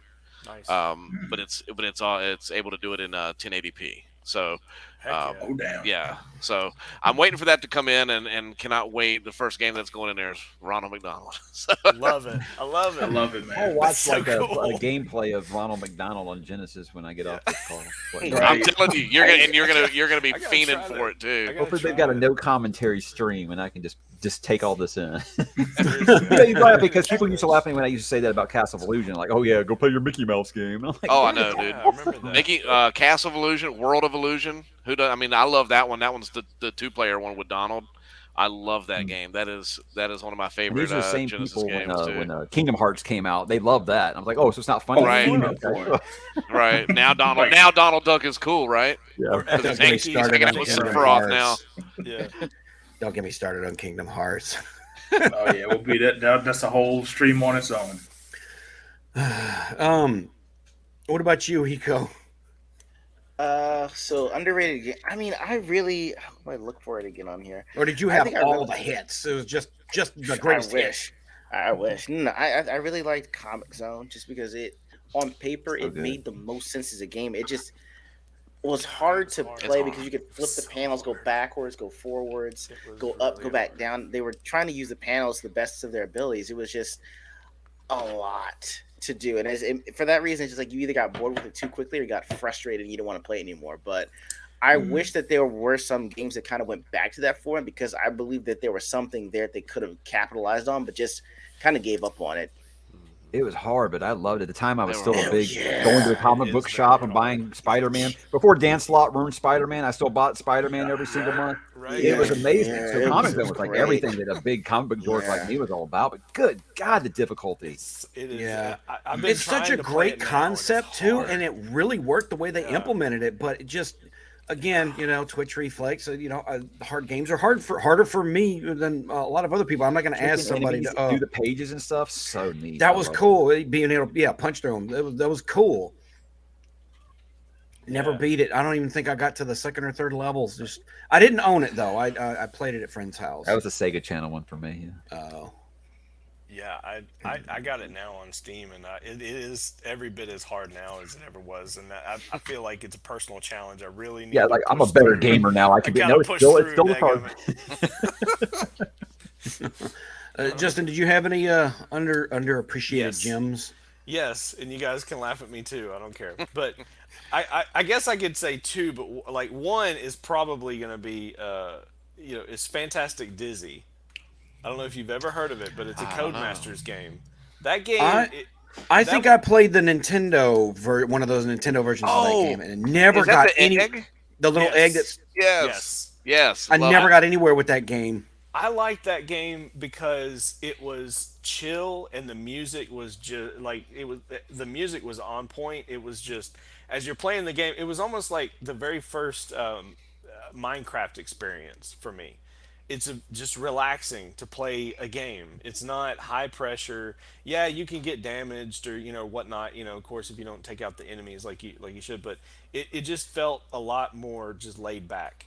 But my other, if I can say there's another would be Cyborg Justice, and that was on the other side. It was more intense for sure. And I don't know if y'all ever heard of Cyborg Justice. Looking it up Nah, now. you got me, man. Doesn't ring a bell. It's either Unfortunately, Cyborg Justice or Robot Justice. I'm trying to remember what it is. Cyborg but Justice, yeah. No, I'm Cyborg looking Justice. it up right now, actually. Yeah, Dizzy gave me like Kirby vibes too. Like I just, just that kind of like chill gameplay. Yeah, that was cool. I thought I'd heard of everything, but Ronald McDonald and now fantastic Dizzy. Okay. Yeah. Yeah. Dizzy and, was on that Aladdin deck enhancer thing too. I remember seeing that with the AVGN. Yeah, there's some funny games with Dizzy. Well, Aladdin. I mean, I can't say Aladdin because everybody loved Aladdin. oh yeah, it was But very that well was- known. Yeah. That one I did have because I love that movie. Yeah, me Right. too. It's my favorite Disney movie. Seconded only by Beauty and the Beast. I don't care. Goofy That's movie. fair. Goofy my movie. favorite. Goofy That's- movie. Goof Troop. I'm still waiting for that Did you full say power Goofy line album. movie, Alan? Huh?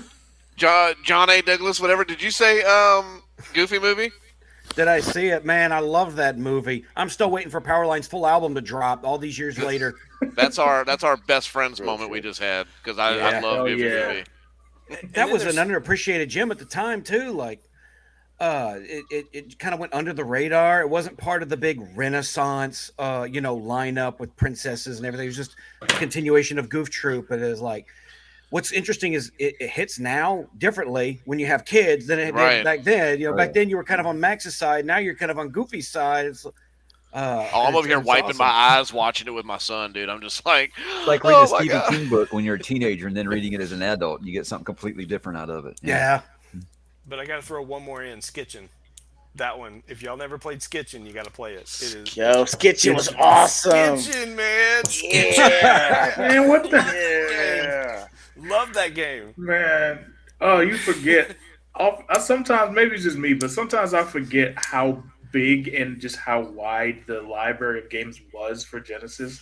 Because like we're sitting here, we're all talking about bangers, and y'all throwing out Skitchin and Ronald McDonald games where the cover looked like one of them like Russian knockoff Disney movie covers from VHS or some shit. I mean, I ain't hating on you for like. I will sit there and go. I used to play like McKids on NES. Yeah, I it's can't like even that. talk shit, Yeah. It's like that, yeah. But Well, it's just so much stuff. The disappointment for me though was no Star Wars license, so we never got a Genesis Star Wars game. So that is, I'm just gonna say that is a That's disappointment. Because the Super Nintendo Star Wars games were excellent. So, yeah. They're hard though. And I mean, They're there's hard very as hard hell. games on I Genesis. never got a Jesus. chance to play them. They're hard as hell. It's like not fun hard either. Like, and Mike, about- you brought this up. Oh, I'm sorry. Go ahead. Oh, I was gonna get to anime. And do you have any underappreciated gems? And I don't know that Sparkster and Rocket Knight count as underappreciated because they were about what, middle of the pack, weren't they? Yeah, I'd say it's a little above cult classic because like it obviously didn't catch on the way Sonic did, and I think although I love Sparkster's more edgier design in his second game onward, I feel like that started to creep too close into like the Sonic 90 edginess sort of thing because Yeah. Sparkster in Rocket Knight Adventures, he had a more cutesy roundish design, and even the way he looks on the North American cover versus the Japanese original cover is like night and day. Like he looked like a little Disney character on one, and the second one is like, oh no, this little opossum about to murder the hell out of these pigs. Okay, but for pure underrated gems, I don't know how underrated it was, but I didn't hear a whole lot of people back in the day talk about there was a specific Simpsons game, and it was the one where you were Bart, and it was like the background would like change into like paper or like imagination stuff. It's hard to describe, but I just thought about it right now because I know there was a Bart versus like the Space Mutants, and then there was another one where you jump it over the It's paper hard. you're talking about. say it again. Where you have to like jump over his homework. It's like Yes. you're walking down the street and it's Mhm. just paper. It's just wild, yeah, and like bubble gums flying through the street and stuff. Yeah, Yes, it was so random, and then you'd have like a random stage where you were like game is Godzilla or also some shit. hard as hell. Like It was like I beat we just- Space Bart versus Space Mutants. I Like- could not beat this other one, mostly because I didn't know what the fuck was happening. it's. I will tell you that I just recently watched a live stream of that of somebody beating the game and like explaining how you actually progress through it. I don't understand how anyone would ever know this until they're like, an adult. Like, Yeah, I gotta you know, watch this because to this it's- day I can't tell you what the fuck happened. it's wild, man. Yeah. I don't know, I think Bart versus the Space Mutants on NES drove me away from any Simpsons game for the rest, except for the arcade game, which was excellent. But after that, it was like I don't. Valid, because No more Simpsons games. Oh god, that game made me so mad. I wouldn't call it an underappreciated gem. I can't go through this whole stream without mentioning Ultra Beast just because I played it with my kids now, and all the time I walk around the house going, "Oh!" Hey, yo, John, I don't mean to interrupt you, but dude, you're actually at 600 subs. As I was waiting for a spot to come in and say that. Thank you all very much. Let's go. I am humbled and appreciated as well as handsome. So thank you all very, very much. I think the 600th person was Stephen Ransom to come in. Angry Canadian. Nice. I appreciate that, guys. Thank you all so much. It is very much appreciated. Again, I'm very humbled that anybody gives me a chance to try and entertain them or be informative or anything. Mike, what about you? Any underappreciated gems that you had? I got two. First is one called Flashback: The Quest for Identity. And I feel like people either know it and love it, or they have no idea what I'm talking about. It was one of those games that was just like kind of really cinematic, but it had really cool gameplay and a cool story and stuff like that. It was just ahead of its time. You go back and play it now, it's probably kind of rough, but at the time it was like very cool. But for me, it sounds weird to say Phantasy Star game because people love the Phantasy Star games. But people love Phantasy Star 2 and they love Phantasy Star 4. No one I knew seemed to like Phantasy Star 3 because it was different. It tried to do something a little different. And what I loved about it is this is something that BioWare popularized, where decisions that you make changes down the rest of the game. So it had branching storylines in that game where you could basically marry off different generations, and the decisions you made in that first generation affected how you got next. So I think you had several different timelines and 4 different major endings. So the replayability was through the roof. And it was already like a 200-hour RPG. So I always really appreciated that one. And just a banger of a soundtrack. It's just so good. Like, you would go on YouTube right now and there's people that cover the soundtrack on their guitars because of how good that soundtrack is. But yeah, Phantasy Star 3 to me is just so underrated because it was just different. And it came it's sandwiched between 2 legendary games. I'll say Phantasy Star 4 is obviously probably the best in the series. It's one of the best games on Genesis, I think. But 3 is always going to be a soft spot in my heart because everybody just kind of trashes it.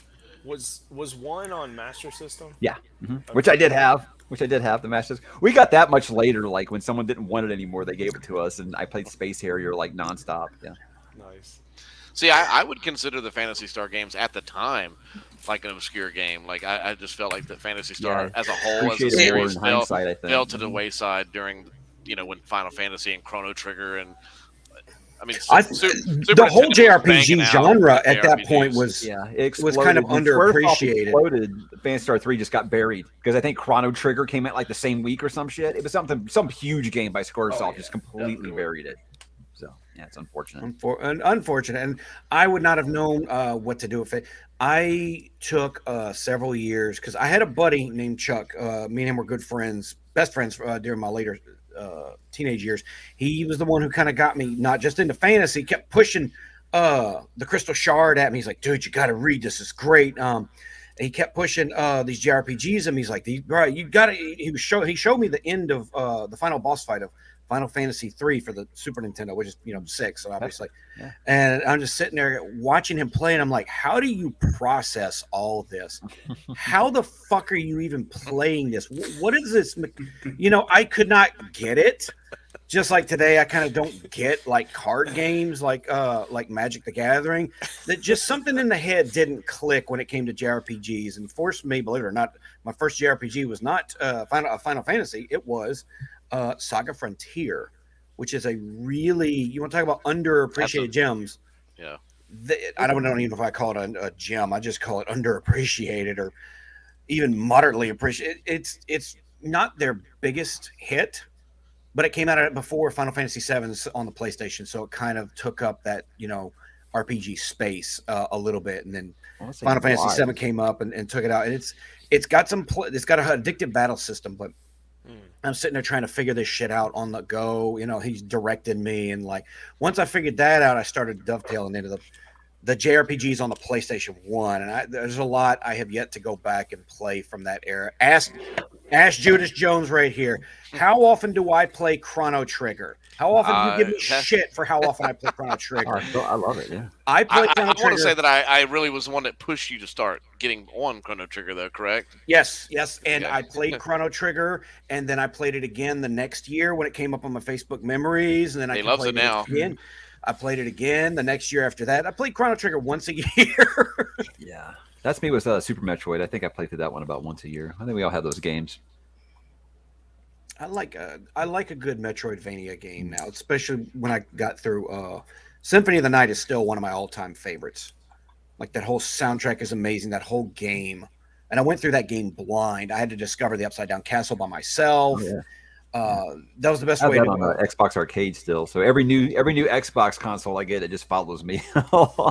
That purchase I made like a decade ago. It's such a gem, and I was playing that game at like midnight as a teen. You know, these grody ass bosses coming up, and I'm like, oh, I feel like I need to go pray after I played it.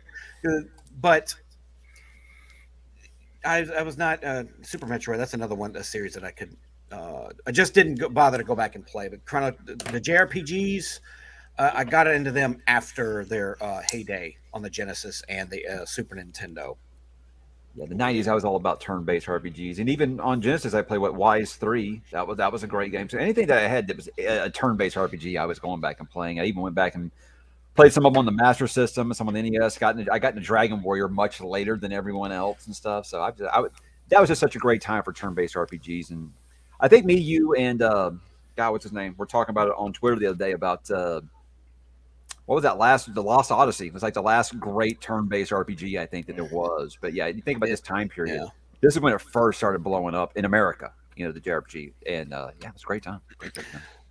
YouTuber Razorfist has said, and I kind of couldn't see things the way he did. He said before that Chrono Trigger was not big at the time it came out. Like in stores where you could rent video games, there was like, he'd say like there's one copy of Chrono Trigger and it always stayed there. No one ever checked it out. And compared to years later, then when ROMs kind of hit on PC gaming and that kind of whole scene kind of took over, then people were going back and rediscovering when they missed it the first time.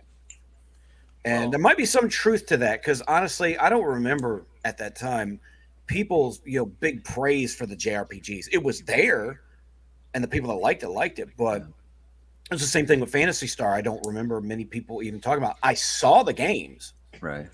But I didn't know what they were, and even if I'd gotten them, the turn-based system that they had at the time would have just confused the shit out of me. RPG, that was kind of a niche thing, like fantasy book readers. It's like, it seems like if you're in that community, it seems like it's big, but outside of that circle, it's like not really. So, I mean, anything that said Squaresoft at that time after Final Fantasy 3, I was like, Secret of Mana, Breath of Fire, anything that came out, and of course Chrono Trigger, because they were like, all the gaming mags were like, Chrono Trigger is even better than Final Fantasy 3. I was like, oh, bullshit. And I was like, wow, holy shit, how'd they do that? So with me, I was automatic at that time. And then the PS1 era started with the Final Fantasy 7, Xenogears, all the stuff that I was like fully into. So that's just such a great era if you were into that. And Genesis, they had some good ones. They did that, but I put that on my disappointment was just a kind of a lack of JRPGs. I mean, I know they were there, but yeah, but they didn't. To me, I know, and I've never gone back and played Phantasy Star 4. I know it's a well-respected game and everything, and I'd like to, but I don't feel like there's anything as iconic as like Chrono Trigger, Secret of Mana, or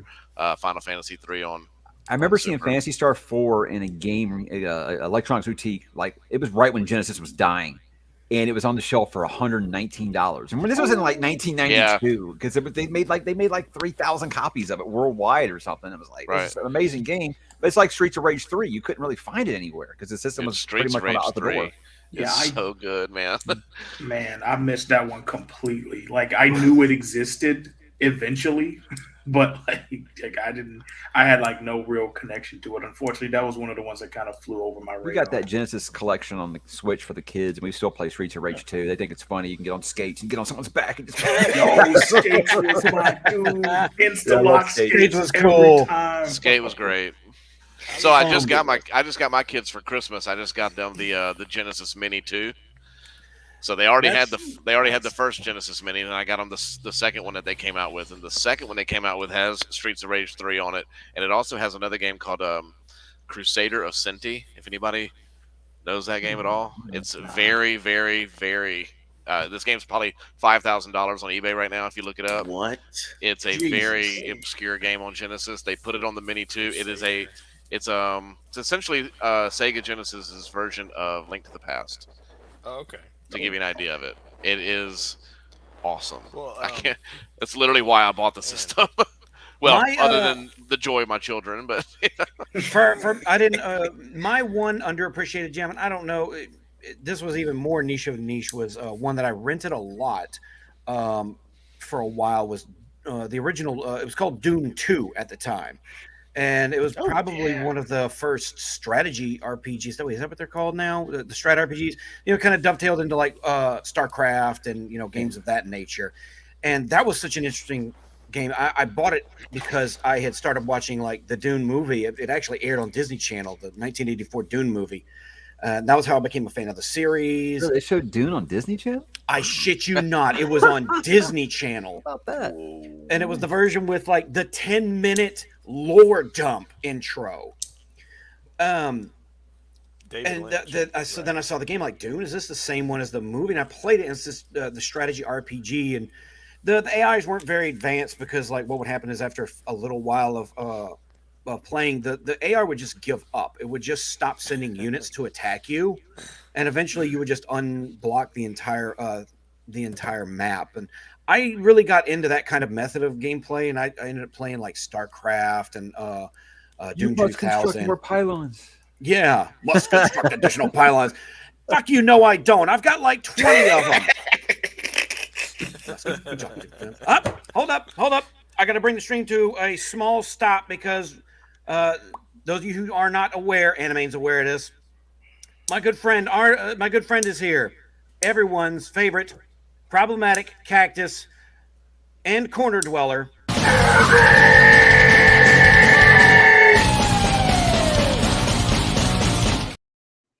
Arno, how are you, sir? Forgive me for being late, friends. My dad dragged my ass to Men's Warehouse to get me fitted for my aunt's anniversary party. That's no excuse, Arno. You should have been here. You're getting put in the corner for being late. Get your ass in there instantly. Last process your ass to the corner, buddy. Yes, yeah. Arno's always in my chat causing troubles, and then he goes and does the same thing elsewhere. I'm going to take it to the chat a little bit. If anyone's got questions in the chat, go ahead and ask them. We've got a lot of friends. Too many to get to everybody. Unfortunately, y'all are completely.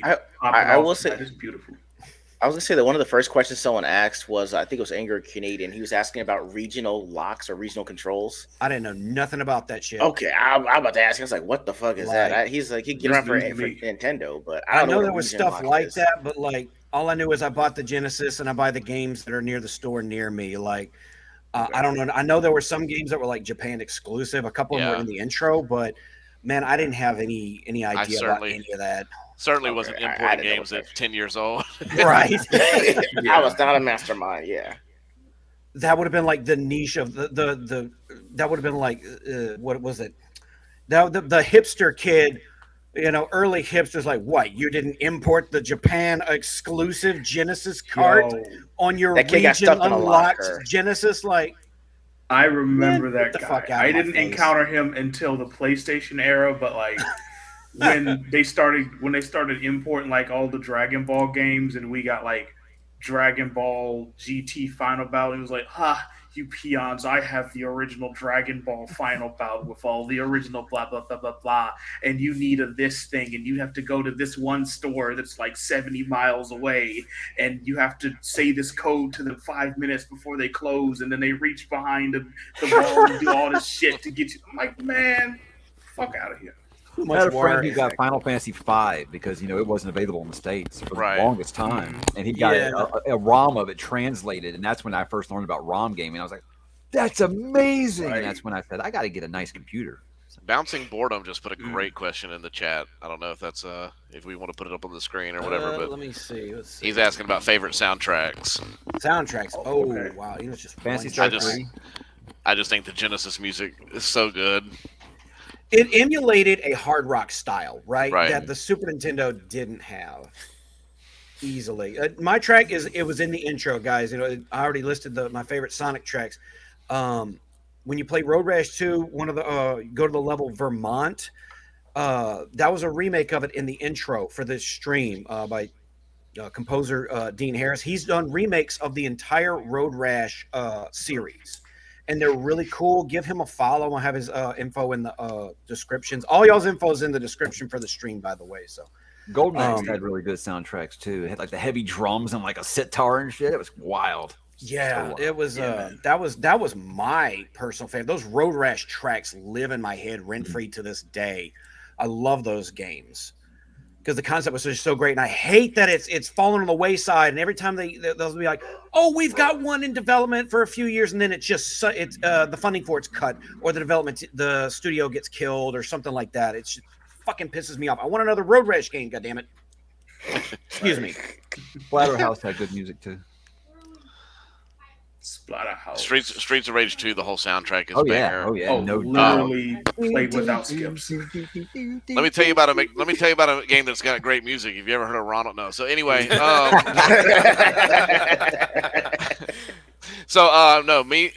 don't know what it is, guys, but I just love. It's maybe the most nostalgic sound on the Genesis for me. It's the stage clear tune that plays when you beat a level on Sonic. I think that is I just love that. Yes, God, I love that. Like that, I could just hear that on loop. You know, And Sega, that's like the most iconic Yeah. opening Oh, yeah, game absolutely. console ever. Or even the scream from their advertising. The scream. That's a good market. Well, so here's a deep cut. I don't know, and I'm probably butchering it, but Chakon the Forever Man or Shakin. Ringing any bells? Drawing a blank here, man. Got me, bud. CHAKAN, and the guy looks. He's basically. It's man. That game is so metal, and the soundtrack is metal too, and it rocks. I'm about to look that up. I don't ever remember seeing that. I will say, guys, look, do not sleep on both Dynamite Heady or Rystar. Their soundtracks were wonderful, and I mean, they're the kind that will get in your head and stay there for a while. Toe Jam and Earl. I remember the Toe only Jam thing and Earl. that I was did good not about have it that or game. play it. The music was probably the only thing good about that game. Right. How the hell do you play this stupid thing? I was gonna say, man, like everyone seems to revere Toe Jam and Earl on the Genesis. I rented it multiple times. Could never. It's one of those where the hell do I go games. Yeah. Like I never could figure it out. So Comic Zone, I think it was pretty cool. Yeah. Sega, That was good. You know, with the Elvis impersonator. Right. For me, I mean, we already mentioned Streets of Rage 2. It's literally unskippable if we're like comparing it to like an album. But like, Oh, absolutely.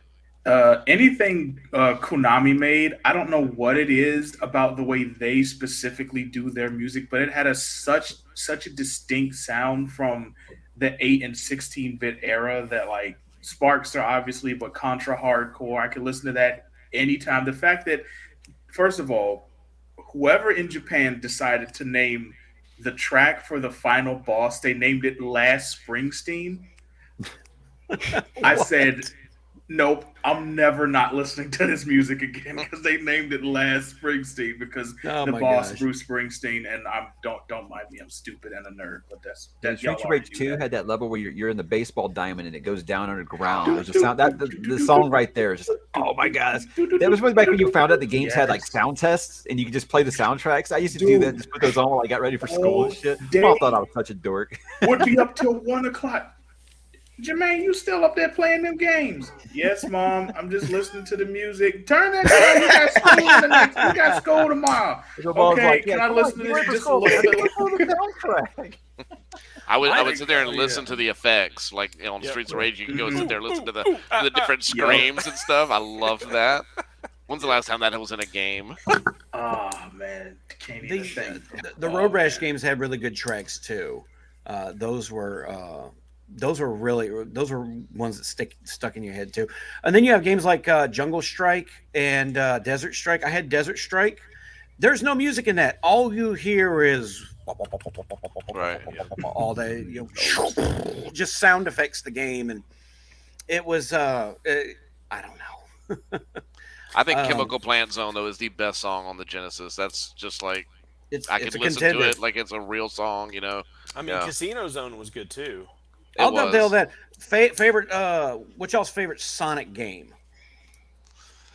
Because obviously we all Sonic 2. 2 or Knuckles. I don't know. Give me 3. 2.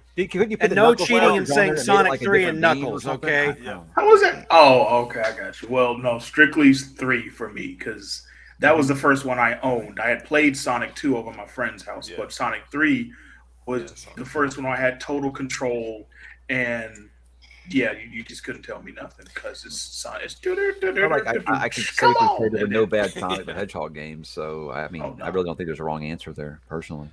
Not until they went 3D. Yeah, right. No, I'm just come at me, AJ. Just the 3 and the Knuckles. Yeah, Sonic and Knuckles was great. Now, I'll break away from Genesis for a little bit. Sonic Mania it's up there with the greatest Sonic games. It's pretty fun. It's pretty darn. Is that on the Switch?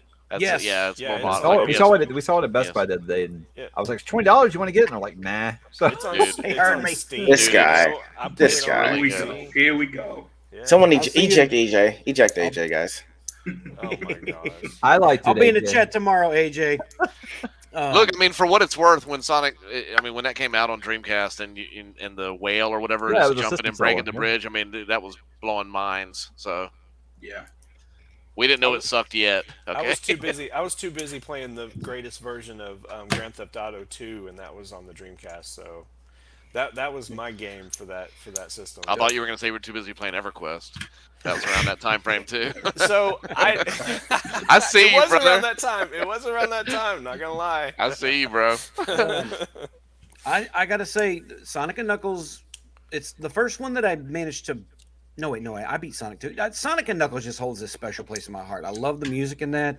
I love the levels, and if I had to pick any Sonic track to be the best of all of them, it's hard to beat Flying Battery Zone.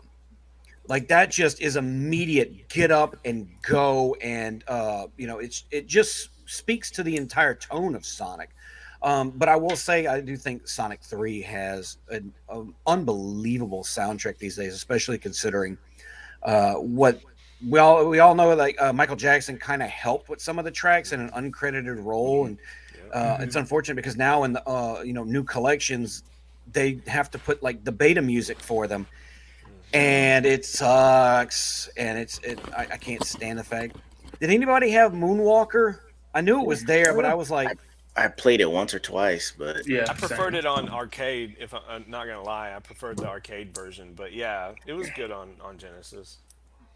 I mean, I liked MJ's music. Okay, I was not a huge fan enough like, I got to have my Moonwalker. Hell yeah, like no.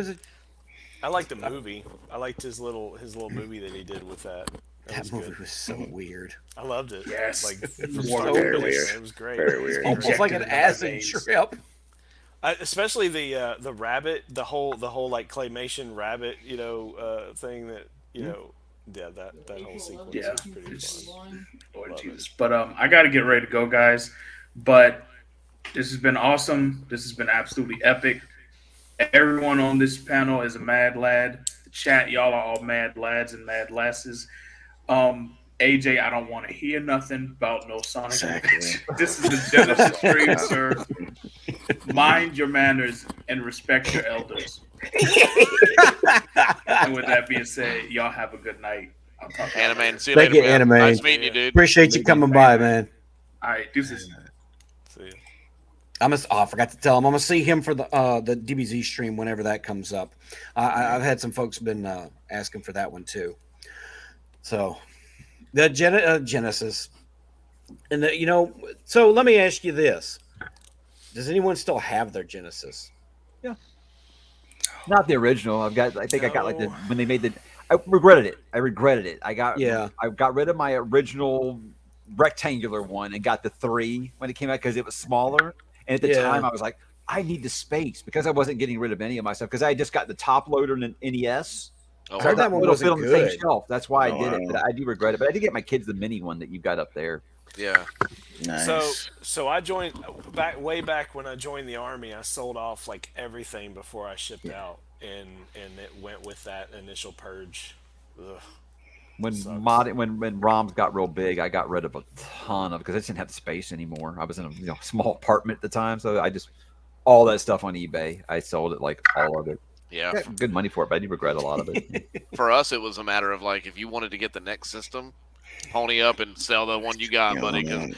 we're not shelling out. Like when Yeah. my mom realized that we could get money for the old crap that I don't play anymore, she's like, "You want the Dreamcast? Pack that Genesis up, buddy." I'm like, and at the time, who would have thought I was like, I'm like, man, Yeah. screw Ronald McDonald, dude. I'm done with this guy, man. And so I just recently started getting back into obviously rebuying all this stuff at like twice the price that I paid for it. But Right. it is what it is. I want my kids to have it too. So Paying a nostalgia tax, man. yes, indeed, dude. Yeah. I kept mine, and I probably would have kept mine in a box or something. But what happened was about the time the N64 and the PlayStation were dominating, the house I was in at the time. I had a cousin. His mom was in. She was in college forever, and he was about 7, 8 years old, and they were living very frugal in an apartment, just him and his sister and his mom. And he didn't have any game systems. When I heard that, I was like, I told my mom, I was like, okay, pack up the Genesis, all the games, go ahead and let him have it. I'm done playing with it. I wish I had it back, but I'm glad that it went to, him. And It's like every Andy time he giving sees Woody me, and it's Buzz to the kids in Toy Story 3. Is that what you like? yeah, a little bit. Yeah. Yeah. I And, love and that.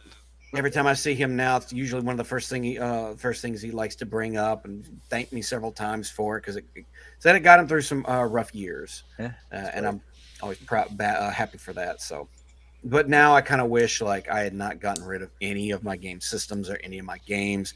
I want them back. Oh yeah. And Well, now John, talk about the the difficulty. Do you ever get your kids to play some of these games and they just get so mad about how difficult they are? yep, they're doing it right now with a all the time. SpongeBob remake on the Switch. That's that Genesis collection on the Switch. My kids get so freaking mad at Altered Beast, and I'm like, dude, I have lived with it for a millennia. You've been doing this for 5 minutes, okay? I was there 3,000 years ago. Man, And see, like that's the problem, right? Like there's so many games now that like my kid has obviously like just a wide selection of games to choose from. They'll rage Man, quit and never play when it you again. went to Blockbusters and that was your weekend, dude, Yeah. was like that one game you rented, you stuck with that game all weekend long. Like I'm gonna figure it out, I'm gonna beat it, and we're gonna do something. So I just tell my kids, get good, noob. You Yeah, can't stay get good, every dude. 5 seconds like you can all your games. You got one shot. You got to do it. Hey Mike, guys, I I don't Make mean, him I don't mean to choose. Like, interrupt. this game's but, impossible. And like muscle memory, I went in there and like dominated it. And he was just like, this is Yeah. bullshit. my kids are on the spectrum, so things that are difficult, they have trouble processing like their emotions, like anger, especially my youngest. He goes, when he gets angry, he goes straight to furious number 11. So controllers thrown and foot stomping and all kind of things. So it's kind of like, guys, remember, we're playing games to have fun here. So I try and get them games that feed into that, or they don't got to worry about losing too much. And you can say whatever you want about me, but that's just how I kind of have to cope Good with that. So I parenting, got man. them. I do have I did get them some recent ones that were a lot of fun. I've got the collection. I'll talk about the Genesis collection for just a second. Yeah. They have one that was really good for the Xbox 360, PlayStation 3 generation. And that was, to me, the best compilation collection. It had like almost every hit. It had all the ones that I've mentioned. But it Let didn't the Sega have Smash Crash, and it didn't have Rocket Knights. And like, to me, those were some of the biggest ones that I always wanted. And this mini's good, but it's missing Sonic games. It's got Road Rash, but it's missing Sonic 3 and Sonic and Knuckles because of MJ's involvement. Obviously, what? Sonic's the Sega Smash Pack 1 and 2 on the mod Dreamcast had everything except Sonic. Yeah. we can mod it. We can mod it. Oh, You get every game you want on there, buddy. Yeah, I the know. technology. Hey, yo, guys, I don't mean to interrupt, but I gotta bounce. But I'll check you guys later. Later, okay? you go. I'll see you nice meeting tomorrow, man. Ego. All right, dude. Catch you guys. Everybody check out Abomination AJ's channel, where he hosts Heroes No Capes every Saturday at noon, and I'm always up in the chat bringing my bullshit. So, sorry. Man, Coffee's kind of wearing off a little bit. We born you there, man. No. It's just when I sit down for too long, things like this happen. I tell you what I've done kind of recently. I've kind of gone back to a lot of these older game soundtracks for writing ambience. For those who don't know, I'm a bit of an author myself, and when I write, I like to have something to listen to besides just the voices inside of my head. So, there are good fantasy ambiences for that are on YouTube. And sometimes they kind of get a little stale and samey-ish after a while, and I go back to I go back to stuff like Mass Effect, especially. But I find a lot of older like Genesis titles make really good ambient music. And Echo the Dolphin, that's still like my study music. Yeah. See, I never had that one. When I did try, I kind of see what they were going for, but I get like about 2 levels in, I'm just kind of like, kind of done with this. Because I know it was hard. I know it got harder level, but I don't even remember much of the music. It was one of those things. I just never understood it. Like I just never got it. Right. Like you start off and it doesn't like give you much instruction on what to do, but you kind of have to go far enough in the level. But right. I was the same about like the first time I tried. I was like, I don't get what this game's about. About Echo? Yeah. I'm sorry. Like with me, I grew up Zelda. Here's Zelda. Here's a sword. You're in the middle of forest. Figure it out, bitch. That's what they did in the first Zelda game. They didn't hold your hand at all. So I loved games like that. But Echo, it's like, okay, if I go over here, I drown. If I go over here, I get eaten by a shark. But I thought that was part of the exploration. I just wanted to explore. Right. Yeah, I just didn't even know it was that kind of game. Like I didn't even know it was to go and explore in it. I it definitely doesn't hold your hand. Like I wanted that Dreamcast version to be really, really great, but it wasn't. It wasn't good. No. There was a Dreamcast version? Yeah. Oh yeah, I was so excited. I pre-ordered it day one. By about hour one, I was like, "This isn't good." So everything, all the classic stuff they tried to take 3D, it didn't usually work. It very rarely worked. Well, I mean, you can't blame them for doing that because it would be like their known IPs, and it wouldn't be until they started to branch out and try to, do something a little new. Like I remember Power Stone was one that a lot of Dreamcast owners really liked, and looking back at it, I was like, this would have really, I would probably have really liked it at the time, but I never got the Dreamcast, and any game that I did want on Dreamcast ended up getting released on another system later anyway. So most of them did. Like Skies of Arcadia. Arcadia was amazing. Fucking amazing game. And I have it on GameCube, and like it's so much better on GameCube too. It is. Now the only one that I remember getting Grandia 2 on Dreamcast, and man, that was such a good game. Still have my Dreamcast, and you know what game I play the most on it? Fucking Virtua Tennis. That's the most addicting game of all time. Man. I love playing my kids on that. It's great. Oh man. And that controller is just amazing, John. You really like it, I think. Really maybe there's a time, and maybe there's another dimension out there where I stuck with the Dreamcast instead of the PlayStation 1, and I got used to the controller. And but at the time, I was like holding it. I was just like, this is hurting my hands. I hated it. You had to like take the cord and put it through a little notch. Yes, that was so stupid. That was the dumbest thing about the controller. I loved the VMU though. That was a great idea. I don't know why. I just thought it was so cool. Yeah, I mean, it was kind of dumb, right? Because like I can remember playing like RPGs on it, and it would have like my health on the VMU, but it's also on the screen too. Right. So like, what? Who's really looking down to check? But it kind of reminds me now of like some Wii U gamepad kind of stuff there. But yeah. Wii U is a little underappreciated. I liked a lot of games on that system. I love the Wii. The Wii is a phenomenal system, dude. I have a love-hate relationship with the Wii. It was like it's because I'm a Zelda fan, and they made you use those motion controls for Skyward Sword. Oh yeah. So I was like, make these optional. Don't make that the only way you can play the game. Like Metroid Prime 1 and 2, excellent. Metroid Prime 3, I got to switch to these motion controls. Fuck you, Nintendo. I was so mad. Yeah. You're gonna like the only game where it works out well though. Like they're not that they're pretty. They're not that bad. Oh God. We're playing Nintendo's Skyward like, Sword you're now gonna on the like Switch. you're gonna play with our quirky controls, and you're gonna like it. Yeah, that's the Nintendo way. Yeah, you're gonna buy our $85 controller that you need just for this game. That's what they did with Zelda, and then you do this to shield bash. You do this to stab, and whichever one you wanted to do, he did the fucking opposite one every damn time. And I'm not convinced it wasn't on purpose. So. Oh, that was. I liked the Wii for a lot of things.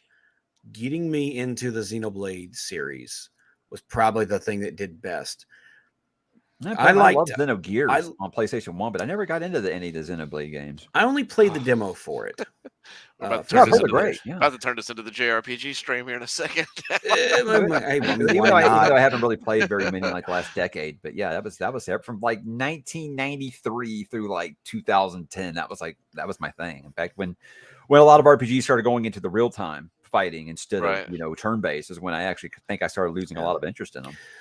Ken, we actually did talk about a little bit about the Sega CD. Some of us kind of wanted it. Most of us couldn't afford it. I don't even think anyone even actually on the panel actually had it. I had it, but I had it later. Like as I was working at a game shop and I got it like used. I didn't get it when it was new. No. I did get the 32X though because I wanted to play Doom. I didn't have a nice gaming computer and I wanted to play Doom.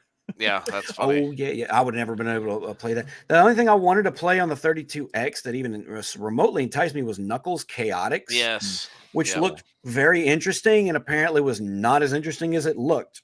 No, I watched a live stream of that recently too, and it's very bizarre. I won't say it's bad, but it's out there.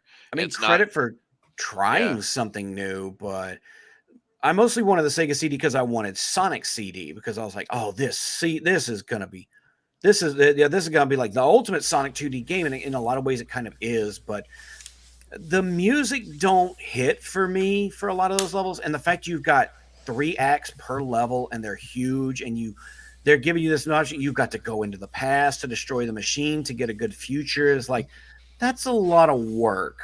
It's a little for much. A Sonic game, and these levels are not small either.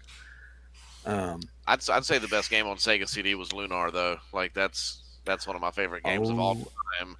The fact they've never have they ever re-released that? Because I've always wanted to play that. Lunar? Oh yeah, man. I know they re-released it on PS1.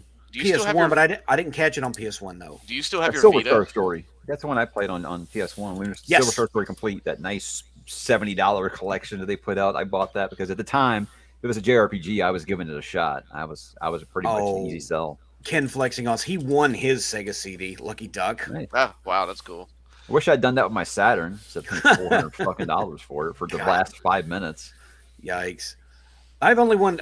I've won something myself. Y'all know that. What is it? That website RPGFan.com. Yeah.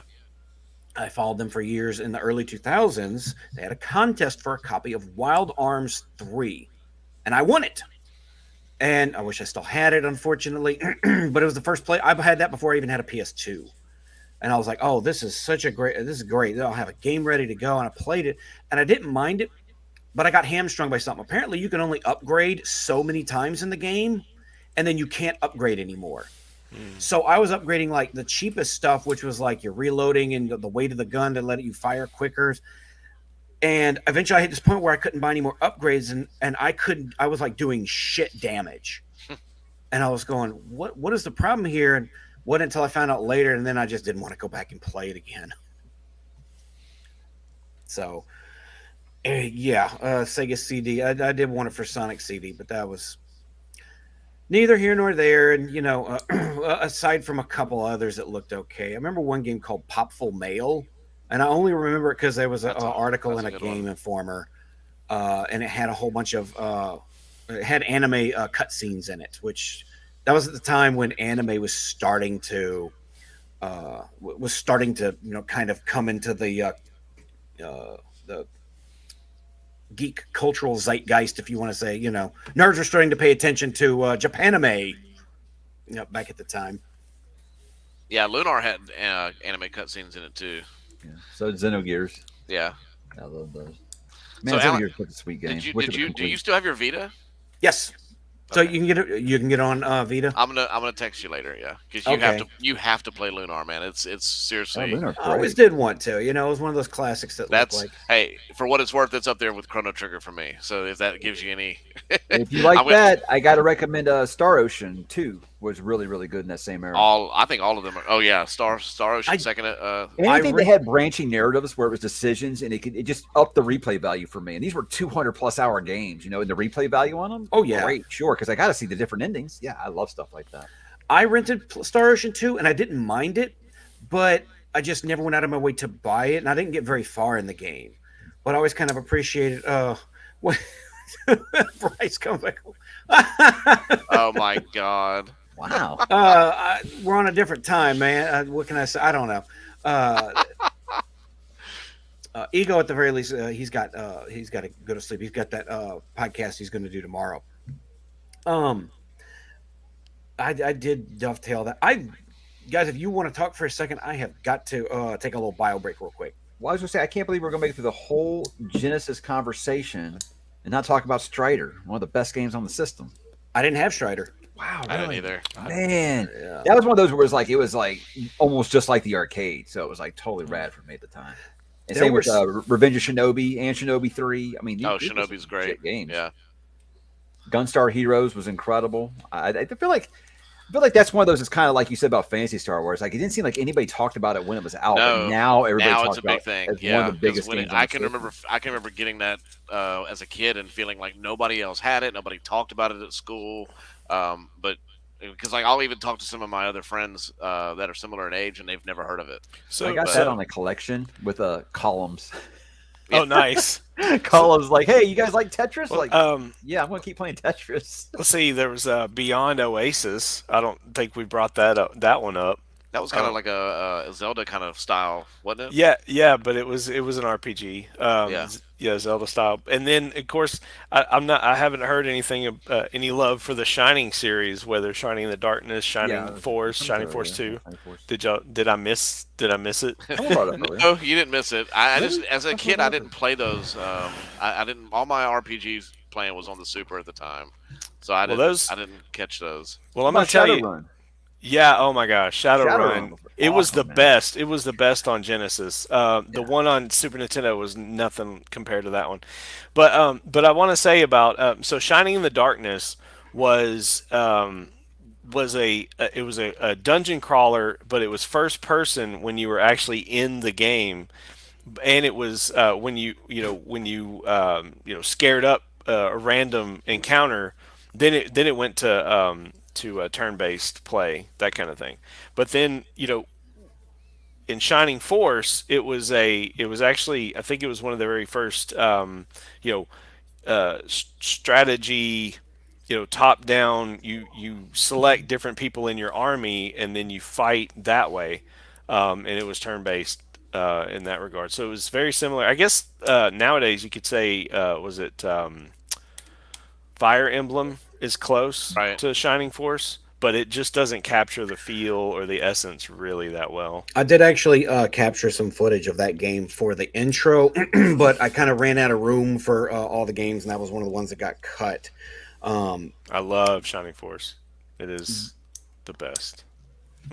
That was another one. Man, I'm jealous. I feel like if I use any of that footage you use, I get hit with a copyright strike like immediately. It seems like everybody else gets to use video, but if I ever use video, I get a copyright strike. It sucks. I think the trick is not showing too much of it. Shoot, I may get copyright struck later. I had like Screen's 2 still up. seconds of a clip from The Expanse, the TV show, and I got hit with a. Oh, well, there you go. It's like old game music and old game footage don't really trigger that kind of stuff, if I'm not mistaken.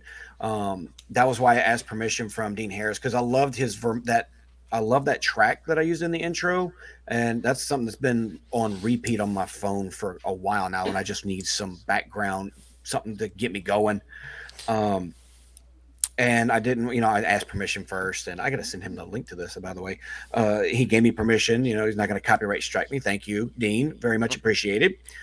He's got a YouTube channel. He does that for a lot of different, mostly Road Rash, but a couple of other games as well. And they're all great tracks. But old game music, and it doesn't seem to hit those algorithm AIs for copyright strikes like other licensed music is. That's why one of the tracks I use for like my Dungeons and Coffee live streams is the Mario Paint creator music. Oh man, Nice. Which that game was fun for a little bit to just mess around in. The Music Maker was fun, but that music you listen to is what I call a good earworm.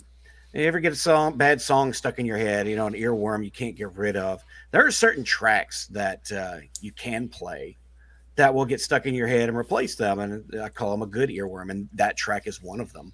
that's up there for me with the Wii eShop, or not? It wasn't even called the eShop at the time. The Wii, like virtual console shopping music, love it. That's what I think of with that. For sure. Well, So one thing about I just want to button up the music conversation. So the music would get so repetitive for me. So and I had just recently gotten that stereo, with the two tape decks where I could record, and do the dubs and all that stuff, in the early '90s. And so I was I would listen to the radio. I'd turn the music all the way down, and then I would just play through games listening to Top 40 radio and record. I did that whenever I used to grind XP on Final Fantasy. That's when I would just listen to my new albums. Yeah. Now, if I did that, I would be listening to like podcasts and YouTubers. Right. But yeah, at the time it was like, I got to grind like 9 levels tonight. That was it when you were a teenager. I got to get to level 99 on Final Fantasy 3. So I never did that. Whenever I would power level on a game, a JRPG, I only wanted to get a few levels high enough so that I wouldn't be like in the middle of a dungeon without any healing items, low on magic. Because when I got to that 5 levels ahead of recommended. Yeah, when I got to that boss, I wanted to curb stomp him. Oh yeah, but it was like when I got to them when the story was getting really good, I didn't want to have to stop to get experience points. Right. So I wanted to make sure I stayed ahead of it a little bit. So that's what I would do during downtime. And that's one of the appeals of the JRPGs for me is like there is almost sort of a zen feel to when you're just sitting back, listening to something, you got some snacks next to you, and you're just grinding, and you're just getting a couple levels up, unlocking a couple of things. You want to talk about? Hold on a second, I'm gonna reach up here. You want to talk about unappreciated gems? Oh boy, I do not have. Out now. Let's see. Ronald McDonald. I wish. Oh, let's see. I do have a couple of disc games. I don't have many disc games. Man, they still haven't put Star Ocean on Steam. Jesus, man, come on. No, and I'm mad that they don't have the second one on Switch yet either. You want to talk about underappreciated games in JRPGs? This was my second JRPG I ever played. First one was Saga Frontier. How many of you ever heard of Thousand Arms? Right here. Like I said, if it was a yes! RPG at the time, I was playing it. That one kind of got buried behind Vagrant Story because Vagrant Story was the big one at the time. That one wasn't bad. It came out close to the same time, and everybody was like, they trusted Squaresoft implicitly at the time. So yeah, this was a blind buy for me. I just liked the cover art, the way it looked on the back. I bought it. I played it. It's a lighthearted little JRPG that tries to integrate a dating sim. There's a dating sim. Yeah, I was just about to ask part you of the about game that. Mechanics.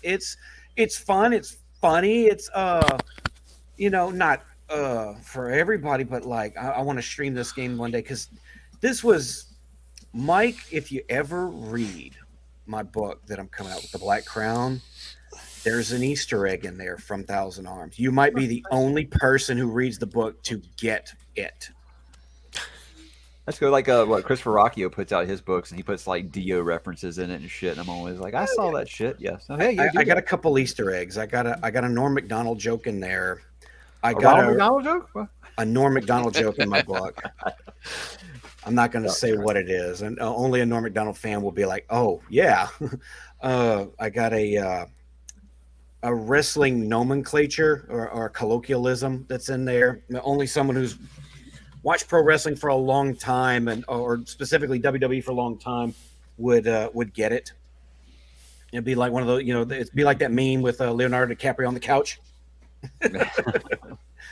So.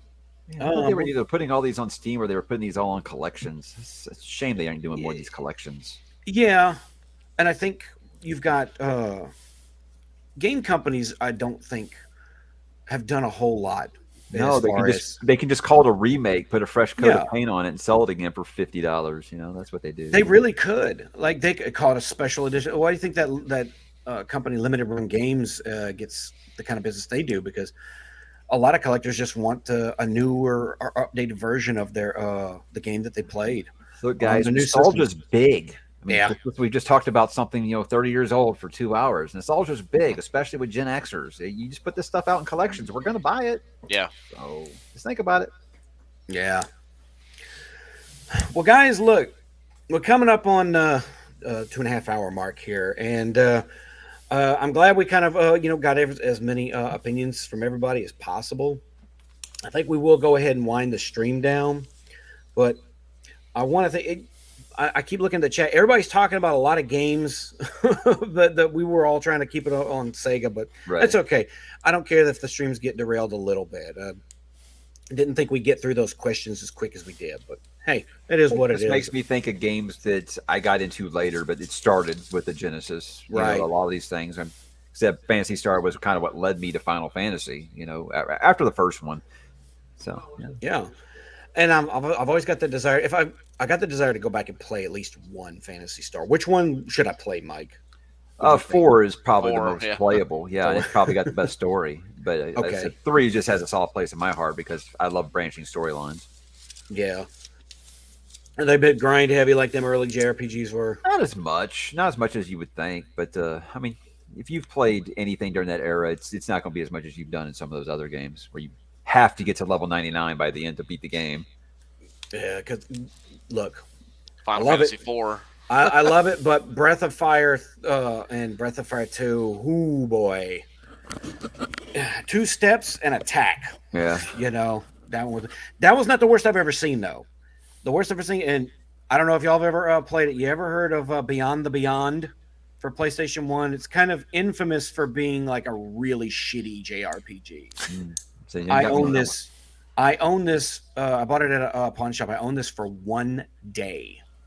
Is that good, huh? I've never seen a hit rate in a JRPG so high before. I spent 30 minutes on 3 rooms. It is literally 2 steps fight. 2-3 steps fight. Like, wow. And what was even funnier, if you go look at the cutscenes for it, like characters would emote by their outline pulsing.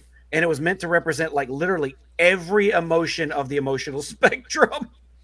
You're happy, they would pulse. If they were sad, they would pulse. If they were embarrassed, they would pulse. It was weird. There were entire conversations happening with characters literally just pulsing at each other. They're just outlines. It was so strange. Oh, well. But I'm going to go ahead and we'll go ahead and shut it down here, guys. I want to thank everybody for coming in. Robert, if you're watching, I'm sorry you couldn't make it, buddy. David, thank you for helping warm the seat. Ego, Anime, thank you guys for coming. Justin, thanks for coming in too. Mm-hmm.